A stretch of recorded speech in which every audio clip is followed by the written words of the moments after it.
The 24-hour store was empty at this time of day, a perfect opportunity to take a break. But it was not meant to be.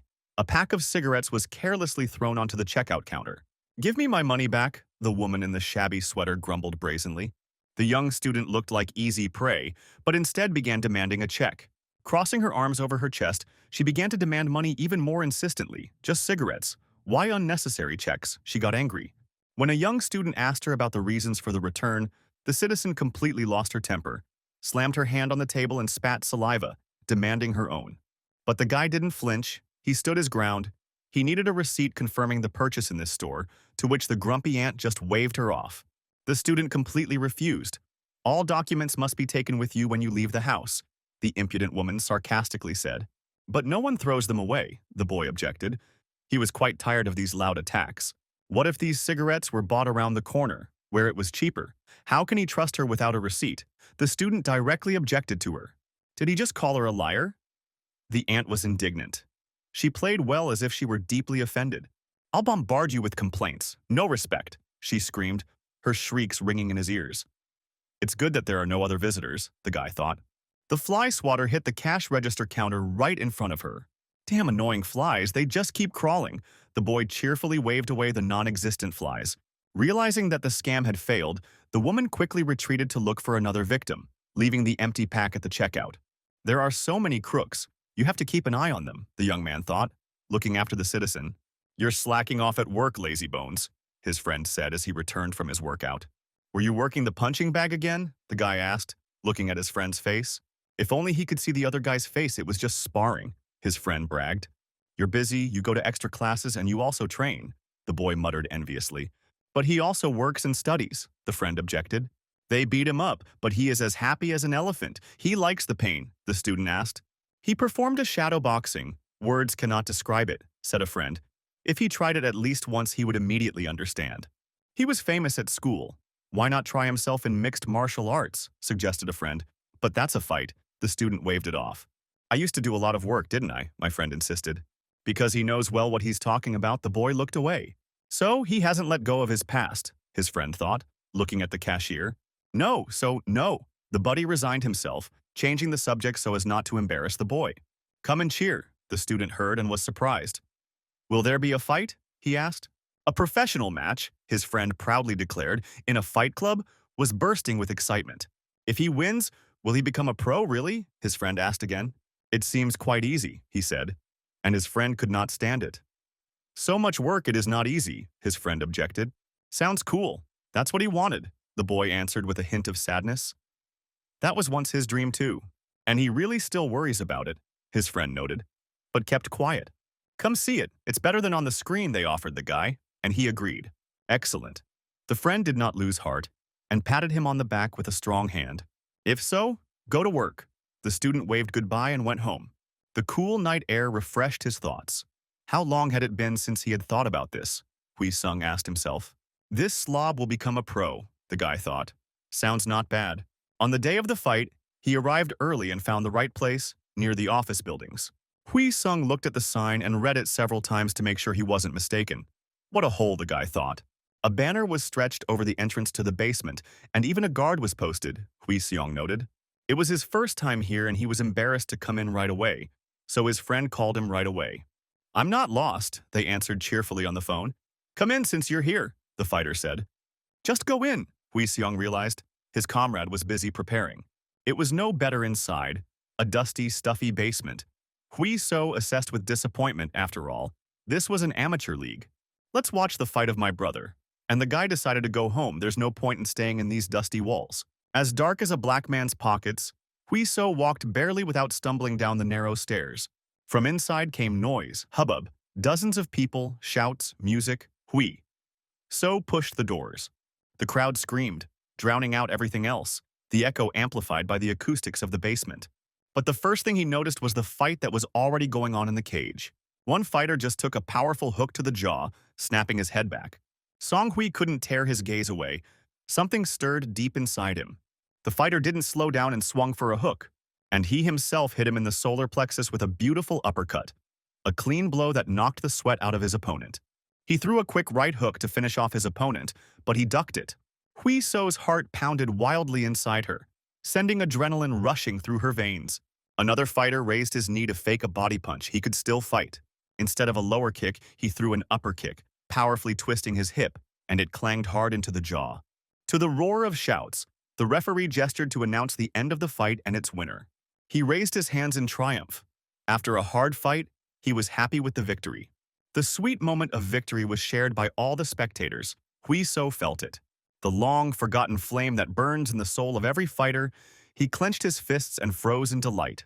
A friend caught Hui So looking at the empty octagon. I recognize that look, he thought. Are you enjoying it? He asked the guy who stood frozen like a statue. The slacker friend looked completely different. He came out with his trainers. What a look. Today we will drink beer, the friend cheerfully pushed with his glove. It's cool here. It's not like they're beeping at the checkout with a scanner, he said. And Hui So sheepishly agreed. The atmosphere was heavy. Get ready for the fight. The bushy-browed trainer interrupted their conversation. Okie dokie, nodded Jung Hwan. Let's celebrate the victory, he later confidently declared to Hui So and walked towards the cage. Even your friend is in better shape than you, the trainer encouraged the fighter. Jung Hwan turned around one last time and looked at his friend, who was staring tensely into the cage. He denied it so much, but he still can't look away, he grinned. The presenter, shouting over the lively hubbub of the basement, announced the start of the next fight. Blue corner Lee Jong Hwan. He introduced his friend. Now he looked ready to fight. Red corner, Choi Hyo Seop. A muscular fighter looked like a red-haired demon and smiled predatorily. The referee commanded them to the middle of the ring, and the fighters came together. Will he be able to cope? Hui So wondered, looking at his comrade in the cage. The referee gave the command ready, blue ready, red ready, he saw. The fight, the referee gave the start, and the fighters rushed towards each other, with the sound of the gong.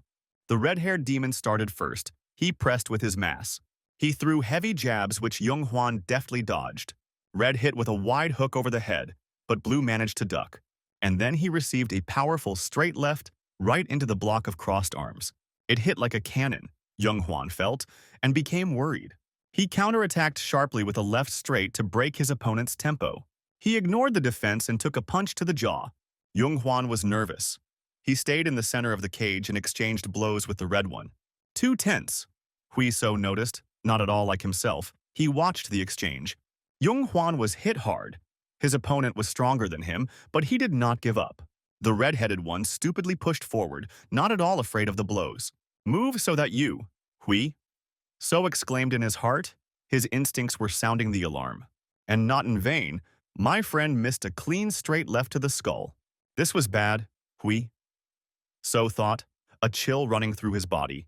His friend was taking too many hits. Jung Hwan's head was thrown back by the powerful blow, leaving him wide open. The guy staggered.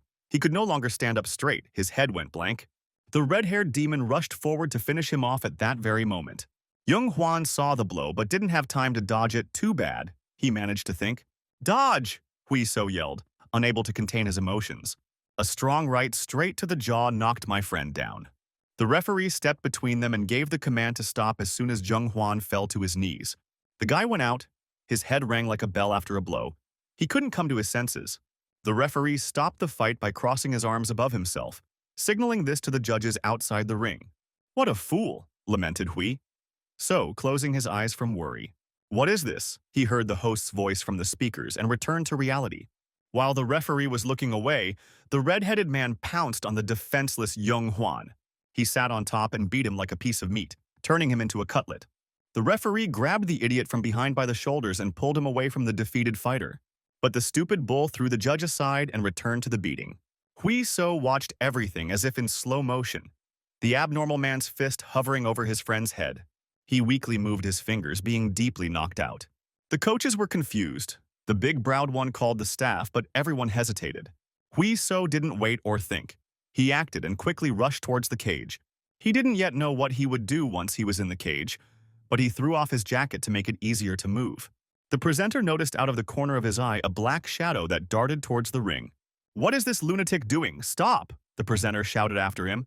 Hui So flew up the cage in one fell swoop and jumped inside like a panther. He landed deftly, distributing his weight on his arms and legs. In the far corner, his friend was being made into a cutlet with impunity. The red-haired man enjoyed the beating. Die, die, he shouted. A strong hand grabbed him by the neck so hard that it almost tore his head off. "Get lost, you idiot!" With a powerful throw, the redhead was slammed into the net. Huiso leaned over his comrade, trying to bring him back to his senses. Who dared? The crazy red-headed man got angry, getting up. Behind him, alarmed spectators shouted, "Huiso!" who was not looking there. It all happened too quickly. The red-headed man appeared out of nowhere and swung to strike. Friend, looked bad, did not react to the movement in front of the gases. Damn, thought Huiso. His gaze remained empty. He had taken a lot of punishment during the fight, and now even more so. "Call an ambulance, Hui!" So finally shouted over the noise of the crowd. He could hear faint screams from behind, through the hubbub. The red-haired man, completely out of his mind, was already heading towards him. Hui So reacted like a cat, at the last second, catching the massive blow. Reflexively, he crossed his arms in front of himself to protect himself. The shot caught him on the way out. But Huiso still received a powerful push and flew to the edge of the net. He unleashed a barrage of blows on Huiso's defense, but he stood firm in his stance. As soon as he dodged, a gloved hand pinned him down. With a bang, a knee kick broke his forearm block and even lifted him off the ground. The bushy-browed trainer began to fuss again. What was happening was going beyond the bounds of normality. The cage door finally opened and people ran inside. "Hi, Siop, calm down!" the red-headed man's stupid trainer whined. "A simple suspension won't end this time," he yelled at the athlete. Huiso saw clearly how the knee rose for the second strike. He opened his block and stepped to the left, easily dodging the blow. "Bastard!" Huiso muttered through his teeth in anger and clenched his fists tighter. He extended his left hand forward and took a wide stance, his right hand dropping to his waist for a strike. Got it already. The right gun fired an uppercut into the jaw of a charging bull. A bare fist slammed a steel block into the tower and knocked out the idiot. "That's it, Hui!" So shouted after the blow, the recoil rolling through his entire body. The bushy-browed coach stood up with his mouth open. "You don't see that every day." This surprised not only him. The manager in the black suit also froze in surprise. Just now, a simple spectator knocked out a professional fighter with one punch. "Phew," Hui Sung exhaled. "Let him lie down and think about his behavior." But he didn't kill that idiot. The guy was horrified. He still hit him with his fist. At that very moment, he was knocked down by the Fight Club staff, who mistook him for an intruder. Hui So was indignant, because he was not the main troublemaker, but security was already dragging him out of the ring. "A real diamond," the manager grinned, appreciating the guy's talent. Jung Hwan was recovering from the fight. The guy looked broken. They were breathing in the evening coolness. "What about the results of the fight now?" asked his friend Hui So. "Invalid? Hui Sub is suspended from all competitions," Jung Hwan responded. "But there is nothing to be happy about, since he lost the fight. He will not become a professional this time," his friend explained. "There was something he wanted to say," said the comrade, changing the subject. "Just listen, I'll tell you straight," continued Jung Hwan, and collected his thoughts. "It's good that he's so cheerful after everything," thought Hui So. "Do you want to try yourself in a cage?" You stunned him with the question. Jung Hwan handed him a piece of cardboard, and the fight organizer, Jang Yong-woong, read it to Hui So. He was struck by the spectacular knockout that Hui So performed. "This offer to make him a pro fighter," the friend explained. "Such offers don't come often," the friend insisted. "But will he be able to stand it?" Hui So asked. "And he wants it, and is afraid," he thought sadly. "He had played sports in the past and had a lot of problems," the guy replied. "So what? He'll whine now," Chung Hwan noted with annoyance. "Come on, does that oblige you to anything?" he said, and nudged his friend with his elbow. "There is nothing special about liking fights. I just came and watched one day. It was fun," said Jung Hwan. And now he has almost become a professional. Although he thought he would just watch, he shrugged. "So you're not going to give up, Hui?" So asked him. Of course, he might not become a champion, but the fights drag on. His friend smiled through the pain of his broken lips. "Why else would you do it if not for fun?" he said. "You don't need a lofty dream to do what you love," he continued. And Hui So thought about it. "So that's how it is," the guy replied and stood up from the bench. "I'm tired of you talking like Confucius," he said. "I still have to work hard at the market early in the morning," said Hui So. "Come on, work, lazy bones," Jung Hwan teased his friend. "Go to the hospital and come back to the store." Hui So said goodbye. Jung Hwan watched his friend go, wondering if he understood. The broad back slowly moved away into the darkness of the night lanterns. "His place is definitely in the arena," his friend smiled, imagining it. "Ha, just imagining it makes me feel hot," he laughed. "Okay, let's meet there," the manager was talking on the phone. Meeting with the very guy everyone is talking about now, he told his assistant. A regular guy knocked out a pro fighter. People love that, the assistant said. And the manager agreed. He decided to invite the guy to the league. Make it a pro. The assistant was surprised. Are there any doubts? The manager asked in return.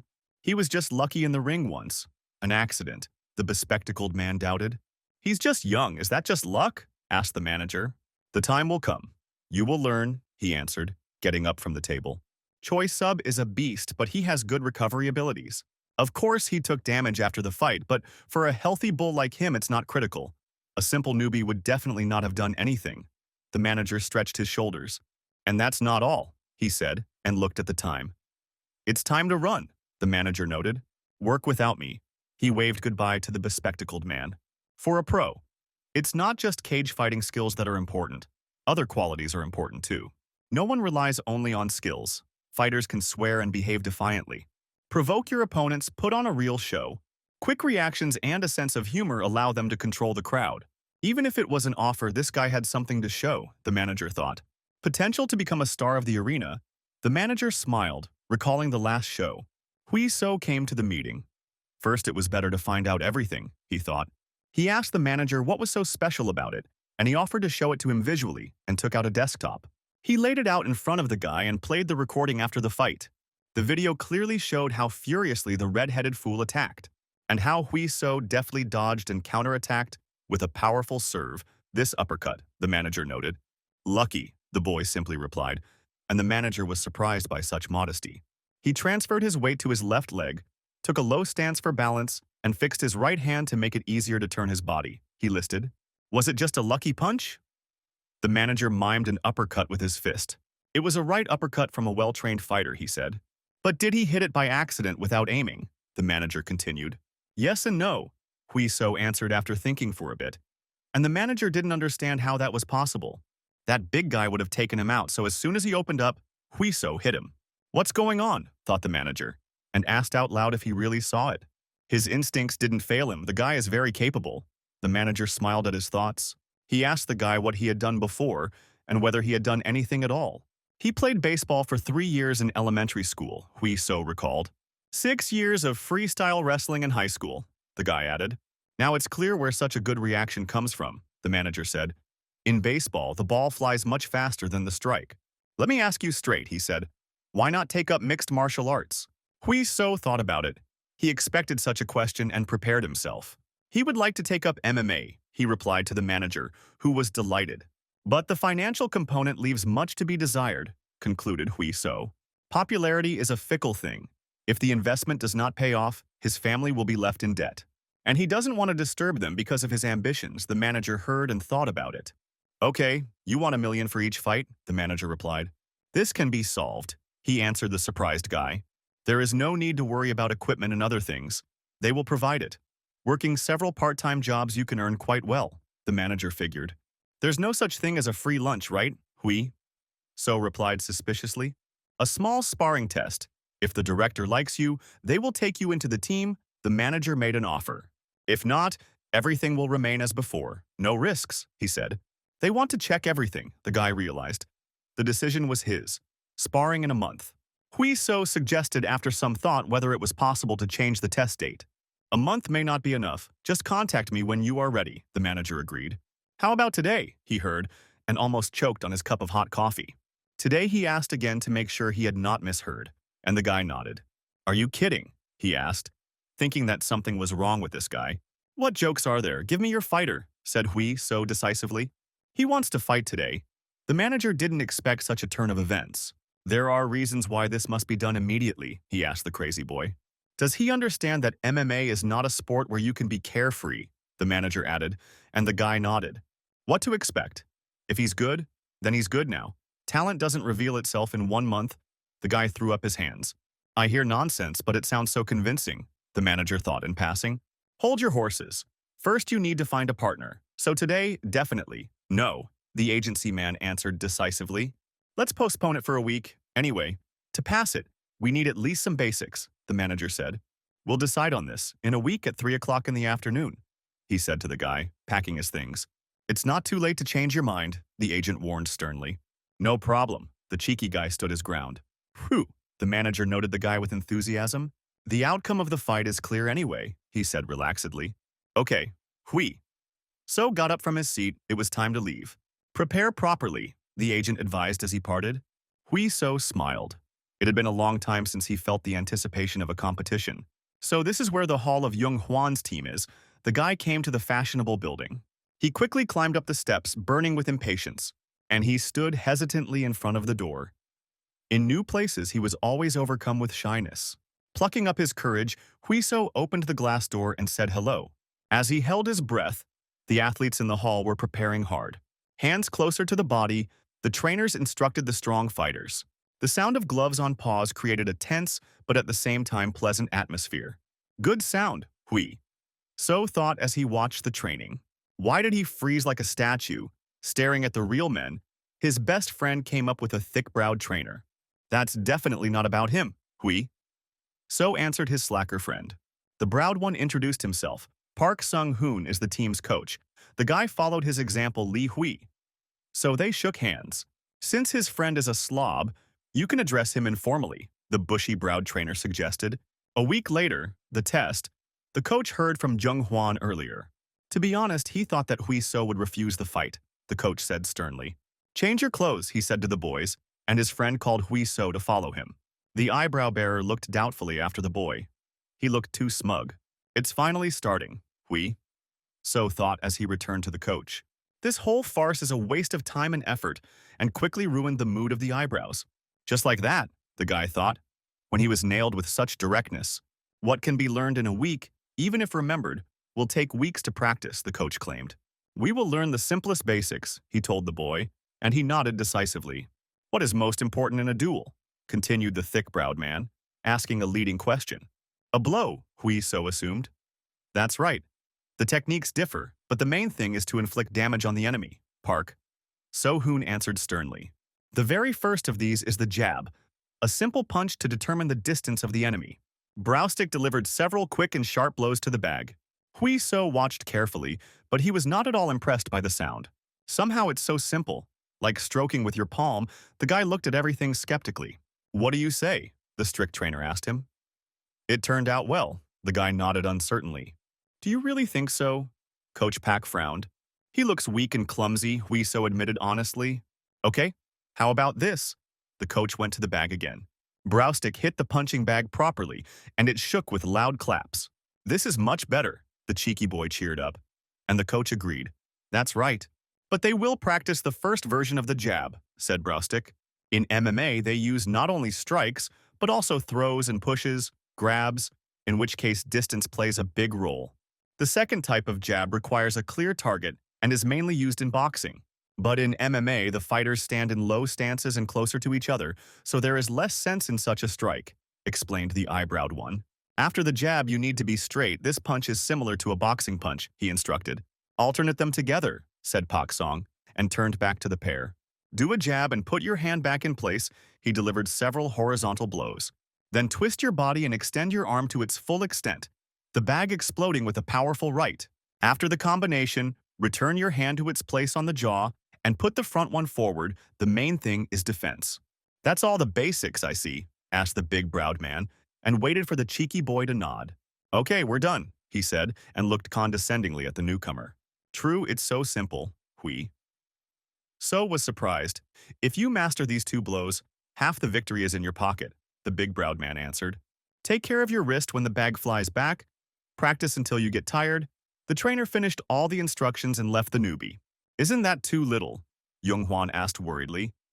Is that all that's needed? The thick-browed man answered sharply. Is this teaching just a theory? Insisted the worried friend. And what will change if he is taught more thoroughly? The eyebrow-shaped man answered sternly. Just a week. Even if the guy is incredibly talented, it's not enough. The coach shook his head indifferently. But he's a friend. Jung Hwan was upset. If he weren't a friend, they wouldn't even talk to him. Miracles don't happen. Train and go home, he told the athlete.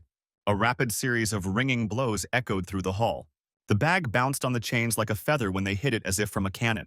Hui So rhythmically worked the punching bag, without pausing or slowing down. Then he started moving around with his footwork, getting in some punches. The guy was in great shape. Afterwards, he added dodging and swung like a pendulum, delivering the same straight blows from different positions. The one with the big eyebrows was very surprised when he said that he was a newbie. But Jung Hwan himself did not know about his friend's abilities. Hui So loaded his right and hit without swinging, rotating his body. The pair was hit with the main caliber. The echo spread throughout the hall.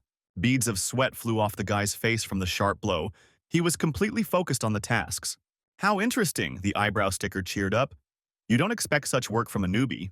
They moved on to pad training, Hui So landing a low kick to the shin area.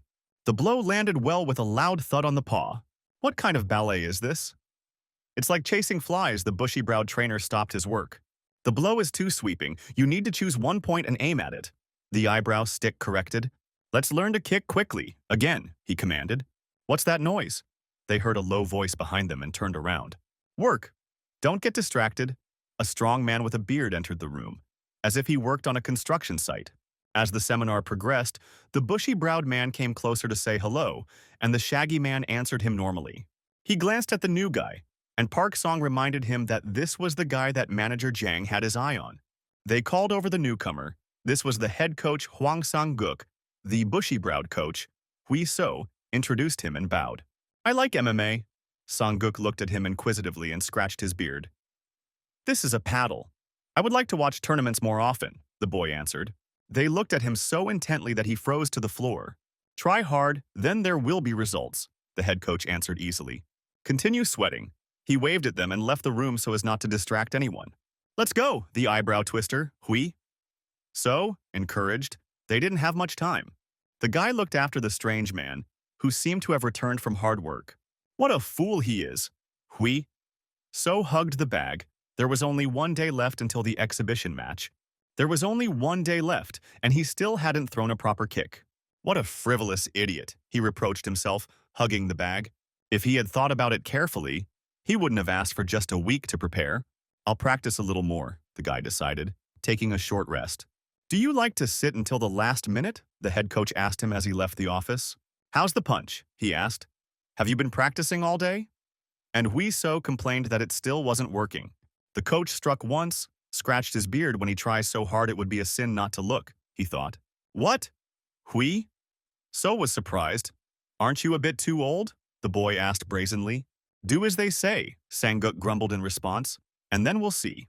Hui So obediently assumed a comfortable stance for a back leg kick. He swung hard and punched the bag, but the sound was still muffled. Sang-guk sighed. He immediately understood what was going on when the guy turned around. Are you hitting with crutches or what? The old coach grumbled. You only use your legs, you don't use your abdominal muscles at all to turn your body. Of course the blow will be bad, he explained. Like cutting off half of yourself, the obliques work in conjunction with the hips to add to the punch. Now Grandpa will show you how it should be done, grumbled Sang-guk. Don't blink there. Tighten your abs properly, old but not useless trainer. Take a low stance. Raise your legs as soon as you start rotating your pelvis. He made a quick movement for an already middle-aged man. His foot went deep into the bag, completely finished, as if he were hitting with a heavy whip. Just as he imagined, Hui So's eyes lit up. Not bad for an old man, he noticed. You rascal, stop singing praises and try it yourself, Sang-guk pointed to the bag. Hui So bounced on his toes a few times to get a feel for his body. Tighten your abs and rotate your pelvis. He mentally simulated the blow. The leg moved up easily as he began a fluid movement. The heavy whip struck the bottom of the long bag with a dry cotton sound. Oh yes, here it is, the impudent boy felt with his whole body. That's right, the old coach praised his efforts. It's much better this way, he said. Hui. So exhaled loudly and collapsed where he stood. He was completely exhausted for today. You have a keen eye. It's clear why Manager Chan is so interested in you, the old coach grumbled contentedly. Otherwise, you might think that for him this is just fun. The old man stunned with his revelation. Why, the impudent young man was very surprised. He said so himself, the coach answered him. He remembered their first conversation. Apparently, he was misunderstood that time. I'm sorry, it sounded too careless, the guy apologized. Don't apologize, the old man laughed. In essence, it's all true. He also does MMA because he likes it. It's better than looking at sports as a job. You need to know how to rest too, go home, Sang-guk grumbled contentedly. Master Sang, the impudent boy, suddenly jumped to his feet. Thank you for everything, Hui. So blurted out loudly throughout the hall, echoing loudly. You weirdo! If you shout like that, they'll think he's on the team. Sanguk smiled. Do well in tomorrow's test, the coach wished him. Fighter. Huiso heard the unshaven master's cheerful grumble. The next day, he was ready and already dressed for the match. His opponent was also warming up on the sidelines. The shaved guy looked skilled and kept calm. Jung Hwan stood next to him and supported his friend, looking warily at his opponent, who looked serious. The guy looked at the newcomer appraisingly. The man in the suit, director Kim Seo Yeop, looked interested. Handsome. Indeed, Manager Chan noticed.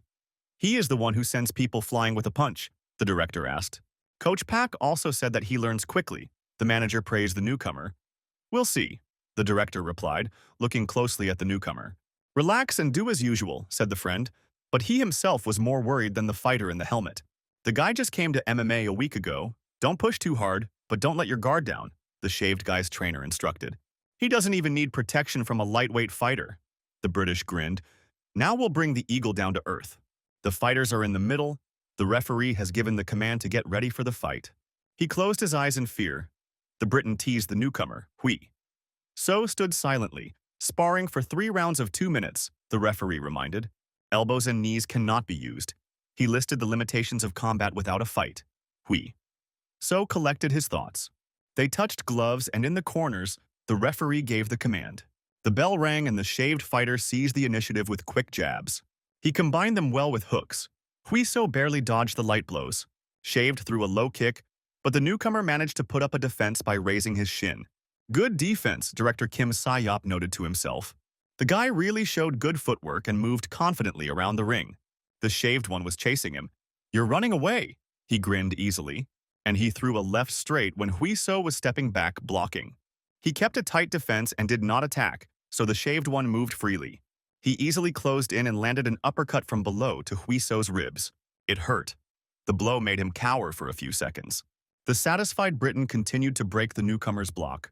They're hitting him too hard, the director said with disappointment. But the guy hasn't lost yet, the manager objected. We'll fight. The bald guy got cheeky and rushed forward, forgetting about defense. Huiso was used to his speed and dodged with just a flick of his helmet. In an instant, he came close to the shaved man and passed through his protection. The hand described a sharp hook, and the fist sank into the jaw with a sharp uppercut. Oh, not bad, the director noted. The manager was also jubilant. Good hit. The newbie can do something, the bald head realized. He tried to hold off Huiso with jabs from a left-handed stance, but he deftly dodged them. Seizing the moment, he hit the bald-headed man with a straight right to the jaw, and it hit him pretty hard, but not enough to knock him out. And he was able to exchange. The helmet absorbed the blow, but Huiso still felt it. Shaved also got hit in the nose. The fighters exchanged blows in the center of the ring. Huiso regularly received a retaliatory blow to the helmet from the skinhead. Master Sanguk, look, Hui. So doesn't give in even to the pros. Jung Hwan supported his friend, but the coach looked displeased.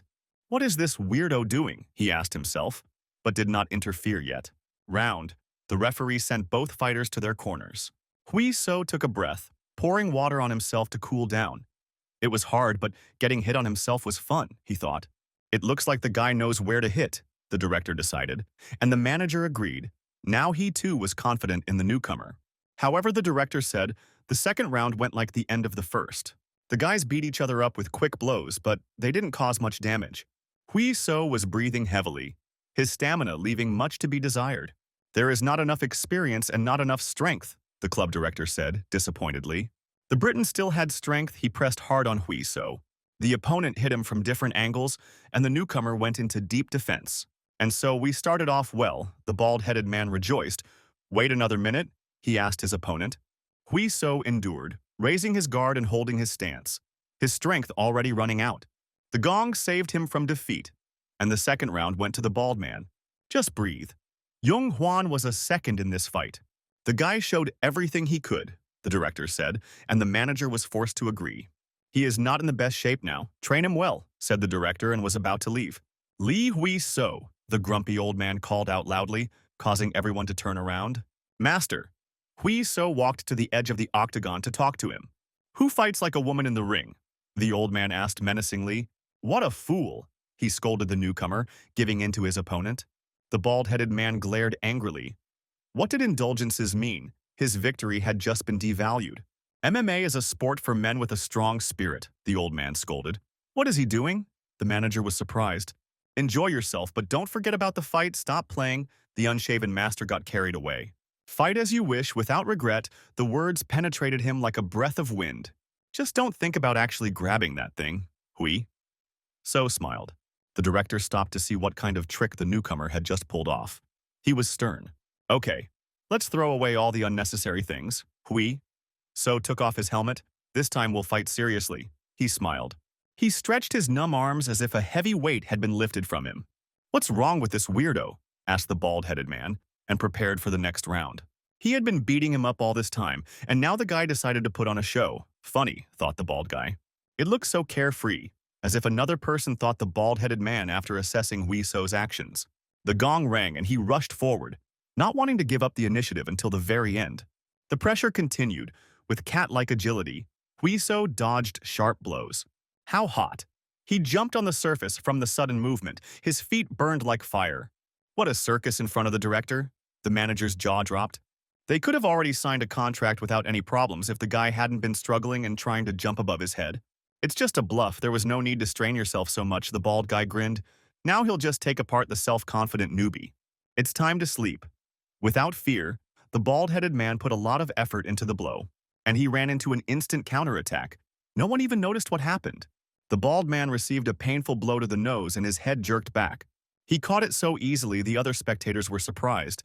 The manager breathed a sigh of relief. Not all was lost.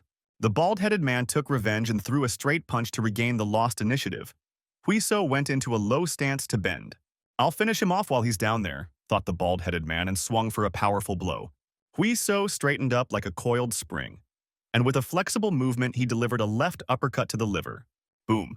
The bald guy's ribs moved painfully when the fist landed. Hui So immediately jumped back to avoid a possible return strike.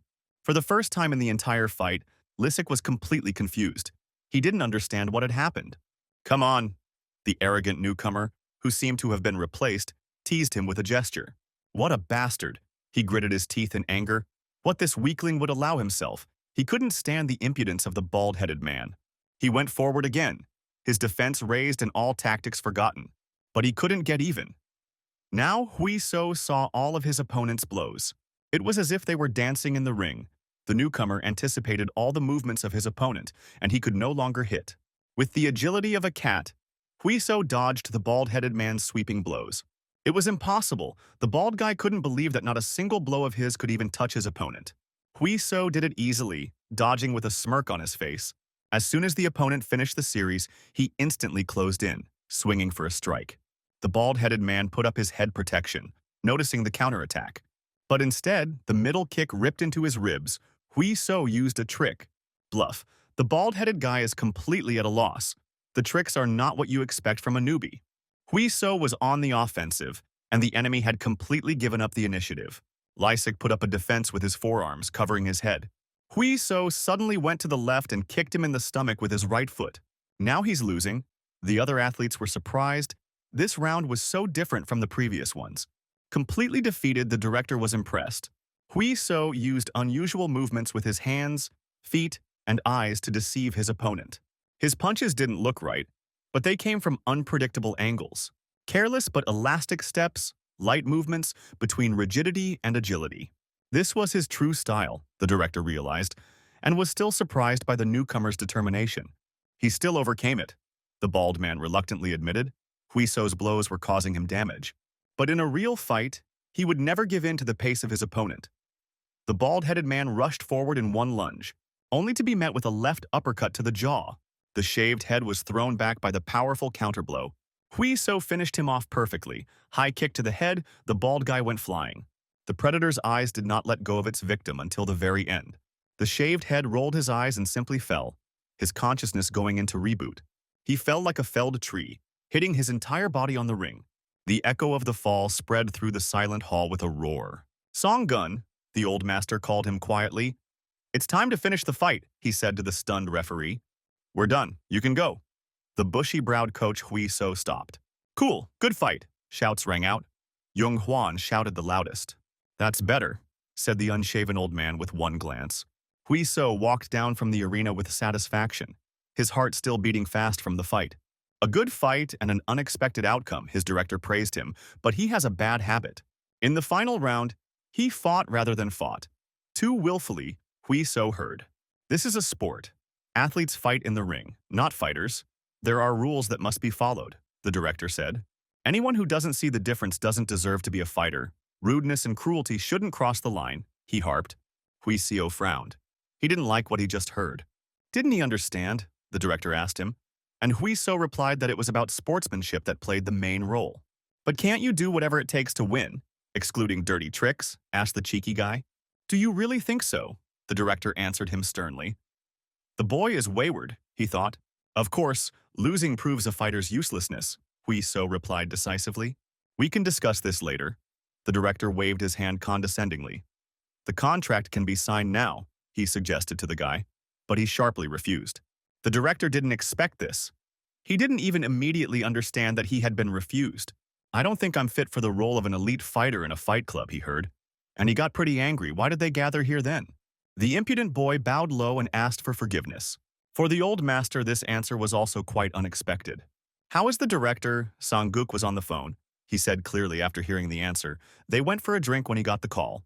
The old master exhaled, and when he finished the conversation, Hui Seo apologized again for the inconvenience. Now you can talk. The coach sat down opposite. Why did you want to join their team? Asked Hui with an unshaven master. I wanted to. Is there any other reason needed? The guy answered frivolously. He's only good at chatting, Sang-guk grumbled. This is such a revenge for the fact that Director Kim underestimated him, the coach asked directly. But Hui So shook his head. He distinguished actions. He had been involved in sports all his life, and all the coaches told him the same thing. Stop kicking and do what you're told, they told him when he was playing baseball. For their willfulness, they were all punished by being forced to stand in a plank position, Hui So recalled. So Director Kim reminded him of the past. Sang-guk realized. That's right, Hui So agreed. They are all the same. They kill the individuality of athletes, but you are a different master, Sang-guk heard and was surprised. Because he's the only one who told Hui Seo that he can move however he wants as long as he enjoys the fight. He said it at random because he was losing, Hui So heard. But the coach's words were not what is usually said to athletes. Such nonsense about strength of spirit and freedom. Who else would say that Hui So's rudeness nailed the master? But these words greatly encouraged him, the boy said. No one had spoken to him like that before. That's why he wants to learn from the old and unshaven master, finished Hui So Sang-guk. Chew before it burns. The trainer flipped the meat on the barbecue with experienced movements. The motivation is clear, but that's not all. Many people come with the same zeal. They love sports just as much, but they end their careers after a couple of years, and the master continued to say why. Because they can't afford it, and they do it until they become poor. MMA is a sport for those who have money. That's why everyone wants to join the association and earn money. Forget it, the cheeky guy interrupted him. Don't pretend you've already thought about it, Sang-guk said. But he does it out of love for MMA, the guy answered. The master did not accept this. 100 out of 100 start the same way. Then he will be one of those 199 who say so, and eventually give in. As long as there is a 1% chance, everything is fine. Hui So insisted on his own. But this is a damn small chance. Sang-guk put pressure on the boy. So he is this chance, the impudent youth simply replied. This is his last chance, Sang-guk heard. He would never return to sports just for the money again, Hui So firmly decided, slamming his fist on the table. The old master froze for a few seconds. What can you do with him, he thought. Sang-guk drained his glass of rice tea in one gulp, making a strong-willed decision. Just don't complain or regret it later, the coach grumbled. This was an independent decision, Hui So replied. There will be no regrets. I'll work like a donkey, the guy said. And Sang-guk asked, maybe like a horse after all. What a blockhead, thought the grumpy master, and they both laughed. What else can I add since he has decided everything? The old master grumbled. It means he agrees, asked Hui So. Who cares about consent in such a case? If everything has already been decided, the unshaven master answered the question with a question. Strike while it's hot, we'll start next week, the master replied contentedly. Hui So bowed. Now he can eat in peace, the boy rejoiced. The more the master looked at him, the more he was surprised at what else Hui So would do. Athletes need pure obsession to endure the pain and training. Money works best. But now it's different. Sang-guk recalled watching from the sidelines as the coaches apologized to the director. Nowadays, money is not as important as love for sports. It was hard to believe in such love, and who knows what will happen in the future, but he definitely didn't want to give the guy to someone else. The master promised to resolve the issues with the bushy-browed trainer who would give him the entrance papers. Huiso nodded. The cost of participation before the debut will be different, the master promised. How about a discount? The guy said, in the tone of a seasoned financier. The grumpy master laughed. What's wrong? These are not the best of times. The guy was indignant. Talk to Song Hoon. He knows what to do, the master grumbled. Oh, and you can defer the payment. He wants to apply for a tax deduction from his father's card, the guy asked, and the coach nodded. What about the debts? Can they be paid in 6 months instead of 3? The impudent boy bit off his hand. There are no restrictions.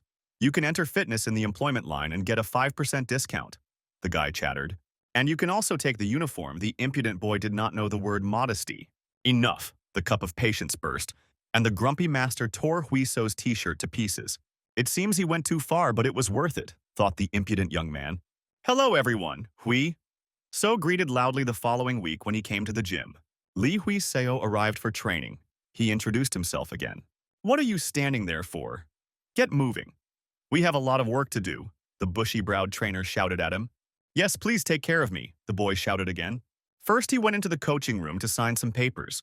What will you drink, Americano or coffee and sticks? Asked the big-browed man, and Huiso chose Americano. It's a pity that we only have coffee and sticks, said the thick-browed man. Why did you ask? Thought Huiso. While he was drinking the instant swill, Song Hoon studied his notes. What was going on? He was surprised when the big-browed man began to paw and feel him. Could it really be the coach? Hui. So was horrified. His delirium was abruptly interrupted by his thick-browed man. This is part of the job. But he's right now, the impudent guy whispered. Hold my chest, Hui. So said in a serious voice. How long have you been out of training, fool? Asked the big-browed man. Hui. So hasn't been training for 2 years.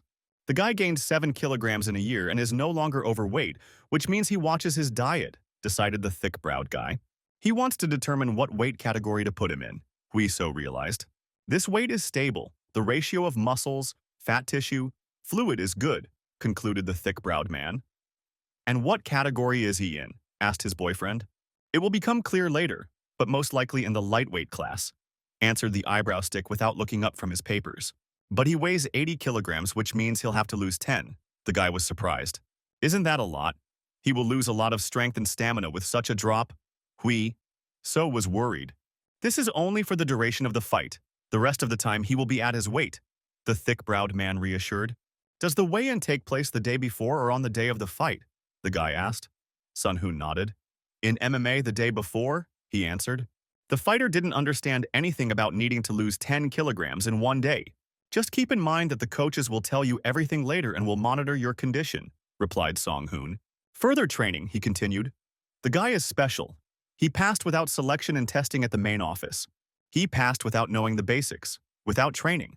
This can't even be called simple impudence. The bushy-browed man nailed him. Study. You will be on the go, kickboxing, jiu-jitsu, wrestling, and intensive training. A lot of work spread out the bushy-browed guy. Here is the schedule he put down on the sheet. On Monday and Thursday, general strength training. On Friday and Saturday, jiu-jitsu. Sunday, rest. There will be questions. There are no questions. The big-browed one decided everything right away.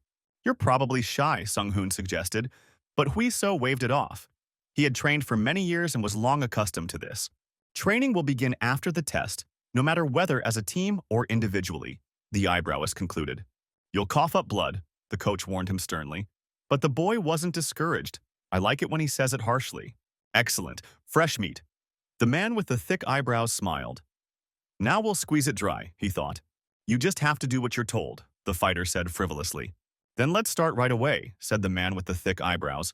And Huiso shouted loudly, let's go. Damn, said his shadow on the floor of the hall after 1 hour. Quickly. You'll lose your breath if you lie here like a dog. The thick-browed man frowned. I want to die, Hui. So answered. What's with the size? Asked Song Hoon when the guy stood up. They just started. Where's the fighting spirit? You give up on the beginner's course. What will you do when the preparation for the competition begins? The thick-browed one grumbled discontentedly. Bench press 90, lifting two weights 28 times, 12 times, bicep curl, squat 140 kilograms. The guy is not bad. With each set, the weight only increases. The eyebrowed one assessed his abilities. Even middleweight fighters cannot withstand such strength training. Usually the weight load is determined by the decrease, but the guy withstood everything. The thick-browed man was surprised. Crazy guy. He looked at Hui So, who was barely catching his breath but looked satisfied. What are you smiling about? Your roof is already leaking from the stress, asked the thick-browed man. I just like you, the athlete replied. I like the muscle pain, the feeling of fatigue, the ease of exhaustion, the crazy guy explained. I had to honestly admit that I didn't have enough strength. The man with the thick eyebrows smiled. But he's not just some kind of weakling, the boy tried to be brave. He heard everything. Remembered. Song Hoon, his conversation with Young Hwan, when the self-confident dandy had just come to them. Every single word. Hui So laughed. It didn't bother him one bit. Back then he was a cocky upstart, and not one of the team, Song Hoon, who apologized subtly. Back then he went too far, he said. Great, we had a rest. We continue to stretch, he said. The guy was surprised. They had already stretched. This is part of the training, no joke. Who said that today we will train everything? The big-browed one shaved off the endless stream of questions from the boy. I remember someone who did not pass the test of strength. A voice called him from the grave. Hui So jumped back in surprise as another trainer approached them. Ti-yong, the cheeky guy, recognized the strength training trainer. But what is he doing here? Hui So asked. Wasn't he told? Ti-yong showed his muscles. Who is conducting the second half of the training? They drove. Steel hands took him in pincers and dragged him along. It's not good to change the coach like that in the middle of training. First, you need to work everything out with Song-hoon. The guy expressed hope. What should we do? Taeyeon asked the bushy-browed master. He looked at Hui So, who was clamped in a vice, he thought. He will help me. It will definitely help. There is still hope to escape from this hell. We're done. He's yours. Do whatever you want. The bushy-browed traitor waved goodbye. It was time to stop taking athletes at their word, thought Song-hoon. It is rare that an athlete combines passion, resilience, and tenacity. It is already obvious that the guy will become the face of the future for MMA, Sun-hoon decided for himself. Just one set and that's it, Taeyeon yelled. Just finish me off, the impudent guy puffed. Although it is worth taking into account his sporting past, the eyebrowed man realized. They practiced in the ring, worked on the pause, dodged, forced Hui So to bend over, the long-haired trainer, and once more, he barely managed to dive under the red paw. 2, 1, 2, the trainer commanded, and Hui So hit the pause with a loud slap. Hit without pauses. In a fight, no one will wait for a blow, the coach instructed. Jiu-Jitsu coach Lee Soo and Jung Hwan watched the pad work. The strikes looked good. Good job, the long-haired man praised and announced a break. Bro, Jung Hwan called him. He also came to practice. Since we arrived at the same time, why not chat? He suggested. Decided to join us, it's amazing, said Jung Hwan. How to live without a best friend? Hui So answered him. You'll understand when you get older, the guy joked. Jung Hwan was indignant. Did he really come on purpose to make fun of him? They were fooling around as cheers went up through the room. An old and, as usual, unshaven master arrived. Everyone in the hall deeply respected him. Everyone gather. There is an announcement. The trainer raised his hand to attract attention. He waited until everyone was seated and silent to listen to him. Who knows what this is? He held out several sheets of documents in his hand. The invitations were fired out from the hall. The master confirmed correctly. He snatched them thanks to his speed and gathered the team. Our master is the best gangster in the Wild West, the athletes shouted joyfully, and the old man grumbled. The invitation to the championship was explained to a friend by Chung Hwan. They are given to the team. Does that mean that anyone can participate? Asked the cheeky guy. The friend shook his head. Was he joking or something? It all depends on the strength of the team. The organizers look at what kind of show the team can put on. Other halls don't get such invitations. It all depends on the effort. Calm down, the unshaven coach grumbled. Now he will announce the participants. Kang Young-kun, who answered right away. A big guy with brown hair, he was a wrestling coach. Tai Chun, the second name on the team, is a striking coach. Both were Golden Glove winners in the past. An admiring Hui So learned. The third, Yu Jin, the trainer called the name of the fit beauty. Hui So looked at the sports girl. He was told that they were the same age. She earned 5 wins in X1 in the lightweight division up to 52 kilograms and her attractiveness led fans to dub her the goddess of MMA. It was as far away as the moon. The boy looked dreamily at those whom the coach had named. It was too early to think about a place in the league, so the boy began to study his toenails. Li Hui. So, the last word was heard by them. Yes, it was him. The guy was stunned. Being invited like this, Hui Seo received many envious and displeased glances. The beauty looked with disdain at the impudent upstart. These are the terms of the organization, so no offense. The unshaven trainer quickly reassured the indignant ones. Or are there any objections? He looked sternly at the fighters and they fell silent. That's all for everyone who received an invitation to gather at Song Hoon's. A heavy hand squeezed the back of his neck as the boy continued to stand rooted to the spot. Let's go and talk face to face, the old master called him. Everyone was so unhappy. Hui. So was worried. So what? It was the organization's decision. He shouldn't worry about it, Sang-gun said. They all understand this. Stop thinking about others, the master reassured the guy. He asked who the invitation came from, and the master read the name of the fighting organization, X1. But how did Korea's best association find out about him? The boy was surprised. The video became popular, the coach explained. The monster that destroyed the professional fighter, that's what they call the impudent guy. So this is his debut. How soon? The guy was very surprised, but there was also a problem, the coach said. Jong-soo Cho, height 183, weight 87 kilograms, red Hui So. Welterweight. But that's not all, the match schedule, the coach said. September 9th, the boy read on the back. It's not a mistake. Today is the 18th of August, he asked. Right. The match with the substitution, the coach explained. The fighter dropped out due to injury. In 3 weeks, he will need to get his weight back to normal, analyze his opponent, and prepare. The enemy is larger, better trained, and has more experience, the unshaven master reassured. How are you going to get out of this? The trainer asked the impudent boy. Preparation usually takes at least 3 months. Without good balance against an experienced opponent, it's suicide. Let's try, the guy decided. You won't regret it, the old grumbler asked him. Let's do it, Hui. So answered decisively, without a shadow of doubt in his voice. Tomorrow you'll sign the contract. Today you can rest, Dandy, the old coach told him. And that's it. The master was not against it. Huiso was surprised, but he waved it off. If he was against it, he wouldn't have even suggested it. Did it mean that the match would be easy? The boy wondered. He was about to leave, but the coach called him back. Do his parents know that he is going to participate in a professional match? He asked him. No, not yet, the green goldfinch answered the master tensely. It was none of his business, the master grumbled.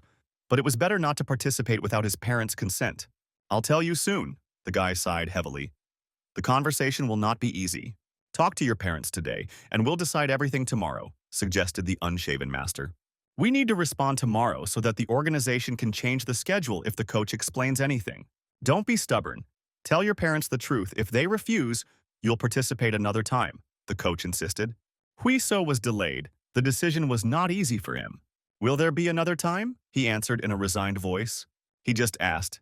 Tomorrow, so tomorrow, the boy quickly put on a smile.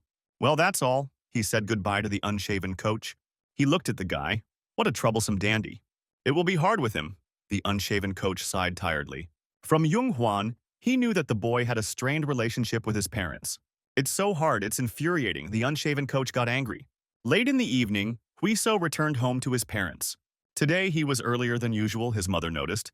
His father was watching football. After training, first go to the shower. Huiso said that he washed himself in the gym, but his mother insisted that he could sweat on the way. While she was grumbling, her father almost hit her with a screaming blow. The team scored a goal. The tired woman dropped all the linen she was holding in her hands. We need to talk to them before Mom strangles Dad, the boy said. First a shower, the mother answered murderously, in a tone that brooked no objections. Then he was able to sit them down and tell them everything, as the coach demanded. What do you think, dear? Asked the father. But the woman pressed her lips together. He always does what he wants, but then he suddenly decided to ask. His mother was clearly unhappy with everything that was happening. Now he confronts us with the fact that he has decided to do MMA, the mother responded sharply. It doesn't matter. She's definitely against whatever he says, the woman cried out in annoyance. But Mom, the boy tried to get through to her, but his mother quickly shut him up. 10 years without sleep or food so he could exercise, she said with pain. She stopped seeing her friends and worked herself to the point of exhaustion for him. And now he's saying again that he wants to do MMA. He clasped his hands. How much more should she compromise? She always gives in, she almost cried. Think about your mother at least once, she cried out, breathing heavily. Forget it. Do whatever you want. All she does is clean up anyway, she said angrily and stood up abruptly. Wait, Mom. The boy gently took her hand, but she didn't stop. She sacrificed a lot for him, and he always felt ashamed of it, Huiso said. That's why he wants to get their permission. One last time. She looked at him with pain, as only loving mothers can. Do what you want. The tired housewife went to her room. The boy could only watch his angry mother leave. She's just really worried about him, the father reassured. I know, the son replied. She only gets angry when she's really worried about him, the guy said. How you've grown, just look at him. His father patted him on the shoulder. But the son was wrong about something, said the father, moving closer. This woman is always angry, just look at her neck, complained the father, and Hui so understood why the mother was angry all the time. Oh, you rascal, you're making fun of your father, they laughed. So he agrees, Hui so asked, and his father nodded. If he refuses, won't he be the one to blame later? But he won't, the now grown-up son said confidently. Take care of your mother, said father. You know how much effort he put into this? Hui so nodded. There was something else he wanted to say, Hui so remembered. He needed money for the participation fee, but he would return it, the father asked in the tone of an experienced financier. He held the money to his son. Hui so replied in the same tone. This is an investment, who knows? Maybe he will earn 2 or 3 times more. The father heard but doubted. The bluff is obvious. If it were possible, it would have happened already, said the parent. You won't regret it, the son asked later. And if I make friends with women's groups, the smart guy suggested, and the old man pricked up his ears. They shook hands to show that they had just come to a mutual agreement. How much money does the future champion need? Asked the father, who suddenly changed his mind. It's a safe investment, the son replied. He won't regret it. The bedroom door opened quietly as the men were fooling around in the living room. Mom looked at them anxiously and closed the doors again. The heavy hammer hit the tire with force, as if it were being used to hammer in rails. Take a break, the coach told the strong athlete, and he threw down the sledgehammer. They haven't called yet, the fighter asked. He had been sweating since morning training and was still waiting for an answer. There were only 3 weeks left until the fight. He was worried. They would contact him soon, the coach confidently stated. They rejected 60 people from his weigh station, and for 2 weeks they could not find anyone to replace him. The association was worried. Don't push yourself so hard, the trainer told him. You'll still wear out your muscles. You just started training, fool, but all your efforts will go to waste if there is no fight, grumbled the hairy man. Just train, the coach insisted. If they don't get in touch, he'll call them himself. What a stubborn character, like all fighters, thought the mustachioed trainer. A little later, he finally received a call from the association. The shaggy-haired Chan's son listened to who the coach was talking to. Director Song Do-shik, the bangs-headed athlete asked. They found a replacement, and the long-haired athlete was immediately delighted. But who is this guy? Never heard of him. Li Hui. So, the coach read the name. It looks like a newbie who just got through the league, the Patlock assumed. It doesn't matter, he said, and went to train. Now the real spirit of training has appeared, he said. Somewhere in another hall, another athlete thought the same thing.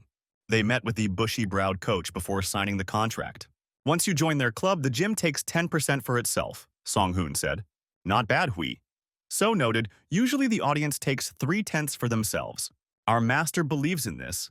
Athletes are a priority for him. Maybe I can make an exception and charge him more if he's not happy, the big-browed man asked, and the boy quickly changed the subject. It's a one-time contract, explained the eyebrow. The fund is 2 million, $1 million for the win. Watch your weight. If you weigh more, you will have to pay a stiff penalty, warned Song Hoon. You'll give me all the winnings, the cheeky young man agreed quite honestly. It's the athlete's responsibility to monitor his weight. As for other details, you'll find out for yourself. More questions, finished the eyebrowed man. How much will they give for the victory? The big-browed man chuckled. This was the question he was waiting for. After all the deductions, taxes, fees, there will be 3 3/10 million left. The impudent boy started drooling at such a sweet sum. Are you going to retire after this fight? Asked the big-browed man, and the guy flatly refused. He would cling to every opportunity. Such opportunities are rare and take a long time to come, so try hard, the bushy-browed trainer warned. Hui so tensed up and listened carefully. He was really involved in a serious matter. It's not enough to just win. You need to put on a show. Organizations don't do charity work, the big-browed man explained. If you don't have enough skills, show some fighting spirit. If that's not enough, at least don't shit your pants. The coach frowned.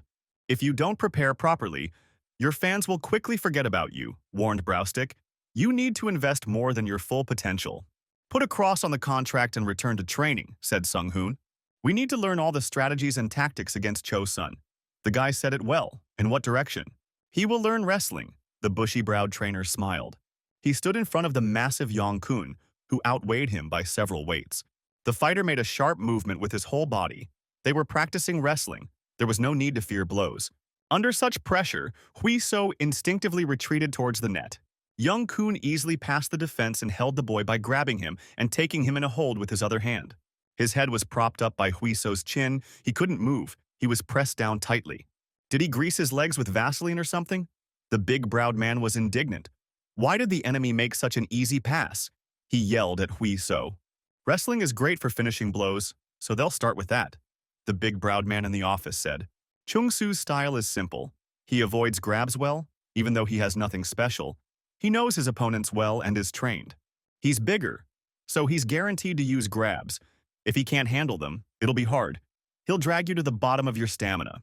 Therefore, wrestling skills are a must.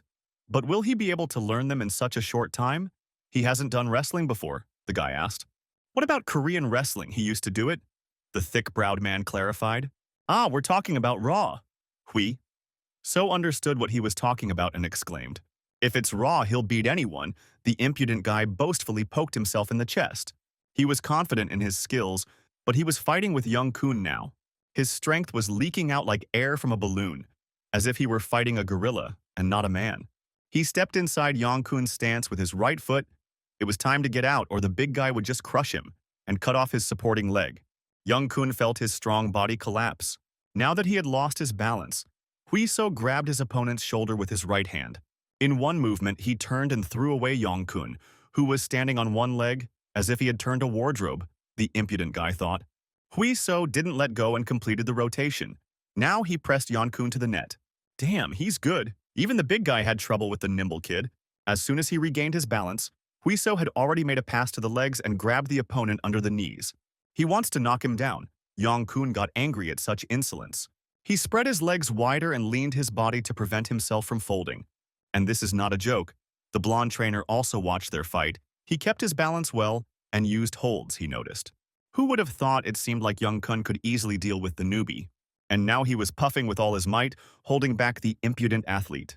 Young Kun is a veteran wrestler and he easily spun Hui So around, and they switched positions again. The wrestler's big hands passed the brash guy's defense, and they locked in a grip behind his back, as if Hui So was being grabbed by steel pincers. The big guy lifted the light guy off the ground and deprived him of his support. Hui So didn't wait to be thrown into the ring. His right leg hooked under the opponent's knee. He stood on his left knee, gaining a point of support. He made an incredible move, turning his body.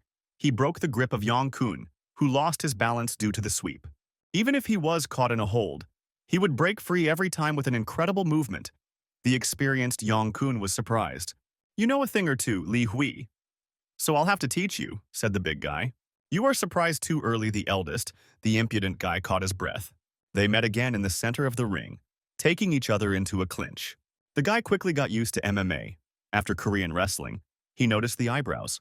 In MMA, everything is not as simple as in regular wrestling, as the daring young man realized. What was his weight before they left the hall? Asked the bushy-browed Sun Hoon. They were on their way to the weigh-in. X1 allows for an overweight of half a kilo, so we'll pass, the trainer replied after hearing the result. But he didn't eat anything, he clarified. No, the guy sighed. He didn't drink water either. He weighed himself a lot when he was wrestling. He knows all about it. You only talk about wrestling, no matter what you ask, the bushy-browed trainer grumbled. Why alone? What about friends? The cheeky guy looked at the girl next to him. She waved it off. She's just free today. Maybe you'll just get lost. Why do we need a girl? The boy was cheeky. But who will look after his things? The girl asked. Then sit quietly like a doorman. Hui So grimaced. Can I beat him up? She asked the eyebrow sticker. How friendly you are, Song Hoon noted. And what about his other friends? He asked the guy, and he replied that he hadn't told them yet. He's just afraid of losing. That's why he didn't say anything, the cheeky girl sneered. Some people are walking on very thin ice, Hui So smiled. The ice has cracked, said the cheeky guy, and gave the cutie a slap. Lovers quarrel only to make up, sighed Song Hoon as the couple began to clash. Hui So couldn't help but let out a gasp of surprise as they entered. Inside the large room, there were quite a lot of people. The atmosphere was different from what he felt in the basement when he watched Jung Hwan's fight. "Stop staring and follow me," the bushy-browed man told him. The cheeky girl hissed. "Our seats?" Song Hoon told him to take them and wait. The guy nodded. Hui So obediently took his seat and looked around. He immediately noticed him. His future rival stood out sharply from the rest of the people. "Cho Sun-cho," he asked the bushy-browed trainer, who confirmed and told him not to stare so hard. "Don't look. Don't say hello until you reach the star down." The battle of glances explained the eyebrowed one. "Why greet them? They're going to fight later." He decided to play at being polite, grumbled the big-browed man. "Simplicity itself, he is still doing it," said Song Hoon. Now he understood when the bushy-browed coach told him about it. Bangs deliberately doesn't look at him, even knowing that Hui So might be looking. They were separated by several meters, but both pretended that the opponent did not exist. The weigh-in ceremony began, and the fighters walked up to the podium one by one. Their weigh-in was announced, and the brow-stick man stood up to call Hui So, but stopped short. "Let's go." The reckless guy had already undressed and was standing in just his sweatpants. What a fool. What a cheeky girl who hit him on the seat with her trained leg. "Why did he undress before the announcement?" she asked embarrassedly, but didn't show it. "But he still had to undress," the carefree guy answered. "And what kind of ridiculous family shorts are you wearing?" The girl blushed. "These are her father's. Women don't understand how important they are," the cheeky guy answered. Finally he was called, and the team trudged up to the podium with the scales. "It's all officially counted, Lee Hui So, 77.2. Excellent. Sun Hoon met him. You can't be called a pro if you can't even do that," the impudent girl grumbled. "I don't care," she said. "Put your pants on already." She shoved the pants at the guy, but he refused. It's hot after all. What kind of animal is this? He got dressed quickly, but the guy dug his heels in. A strange chuckle came from the audience, and the couple froze. "Who will marry me now?" The beauty blushed. "I won't forgive you." She threw his pants and ran away. What kind of ridiculous embarrassment was this? Hui So childishly didn't understand, watching her go. The star down begins. Hui So heard his name on the speakers. They stood in a stance opposite each other. Cho Woo-jong was indeed taller and more massive. But he looked exhausted. His skin was dry and taut. Apparently he had undergone intensive drying. Tomorrow there would be another person in front of him, noted Hui So. Will he be able to win? Hui So wondered when he heard his opponent's voice. How annoying he said it. Not even in the amateur league. What a loser, Cho Woo-chong made a face. What were you thinking when you agreed to fight? It was a disgrace in sparring. Your bangs were spread out. Who is he holding on to? The league director helped him get through. The opponent was grimacing. What did Hui So think was wrong with him? It's clear that he's being provoked, but it's so annoying. Don't provoke your opponent, warned the man from the association. Let's give it our all and not let each other down, the fighter with the bangs quipped. Are you deaf or something? You need to answer when you are addressed. The enemy was clinging to you, but Hui So shaved him off. Shut the fan, it's blowing. He asked for a replacement himself, and now he whines when they clean up after him. Hui So straightened up and scratched the back of his head. He should have said thank you since he saved this match, and not whined like a woman, dissatisfied. Refuse, the impudent guy declared. You've completely lost your mind. Cho Woo-chung got angry. They knocked on your door earlier, Hui So said sarcastically. What should I write on your grave? The bangs-headed man leaned his forehead against the ground and bared his teeth. I'll smear it like a sniffle, but he didn't finish. He was roughly pushed away, pressing on his throat. The shaggy fighter was completely enraged. Dehydration was taking its toll. The coach and organizers barely managed to stop the big guy when he rushed at the impudent guy. If you're unhappy with something, show it in battle, not with your tongue, said the cheeky guy at last and bent down to pick up his pants. Oh, I almost forgot, the guy definitely caught the wave of his bravado. They are only a year apart. No need to put on airs, he said. When he returned home, he found his mother alone. His father had been taken fishing by his boss, just like in the old days. Mother washed the dishes. They never spoke properly since then. The tired woman was very worried but remained silent. Hui So walked up to his mother and hugged the little woman tightly. Let her go, she told him. I think I'll fight better if I know I have support, he told his mother. He had a fight tomorrow. He held her in a gentle embrace while she did the dishes. Hui So bit his lips. His mother was still angry at him, but there was nothing he could do about it. I'll go to my place, he said, not wanting to put any more pressure on her. Tomorrow they'll show him on TV, the guy bragged. With heavy thoughts, he turned to leave for the room. If you want to eat, he heard from his mother. When it is necessary to make peace, his mother will always feed him. You need to eat before the fight, otherwise you won't have enough strength, she told him. Mom? Hui. So pulled, and a weight suddenly fell from his soul. Make no mistake, if you lose, I don't want it to be because of me, the loving mother grumbled. What will you eat? She asked a little more softly, concern taking over. Spaghetti, less pasta, more meat. The son was delighted, and she told him to take a shower and wait. So light, like a feather, he hadn't lifted her for a long time, the boy said cheerfully as he picked up his mother in his arms. The arena is flooded with light. The octagon is surrounded by a net. The fight is about to begin. Hui So was warming up on his paws with the eyebrowed one. Don't forget about protection, he instructed. Great, that's enough, you can rest, he told him after the warm-up. He said the blonde guy in good shape, and that made him feel uneasy, Song-hoon noted. Look how relaxed he is, the old coach asked the guy so easily, and he joked that he relaxed in advance because he was waiting for him. 2 pieces of advice for this fight, said the unshaven coach. First, give Cho Woo-jong 10 times in the face. As if it were easy, the guy mumbled, Don't rush. Hit according to tactics, provoke a blow. He's a master at this, the trainer continued, massaging the athlete. What about the second piece of advice? Asked the cheeky boy. Listen, don't panic. If everything gets out of control, Song-hoon will tell you what to do, the boy thought. Why are you silent? His coach asked him. What should he do if his intuition tells him to do the opposite of what Sung-hoon said? Hui So answered.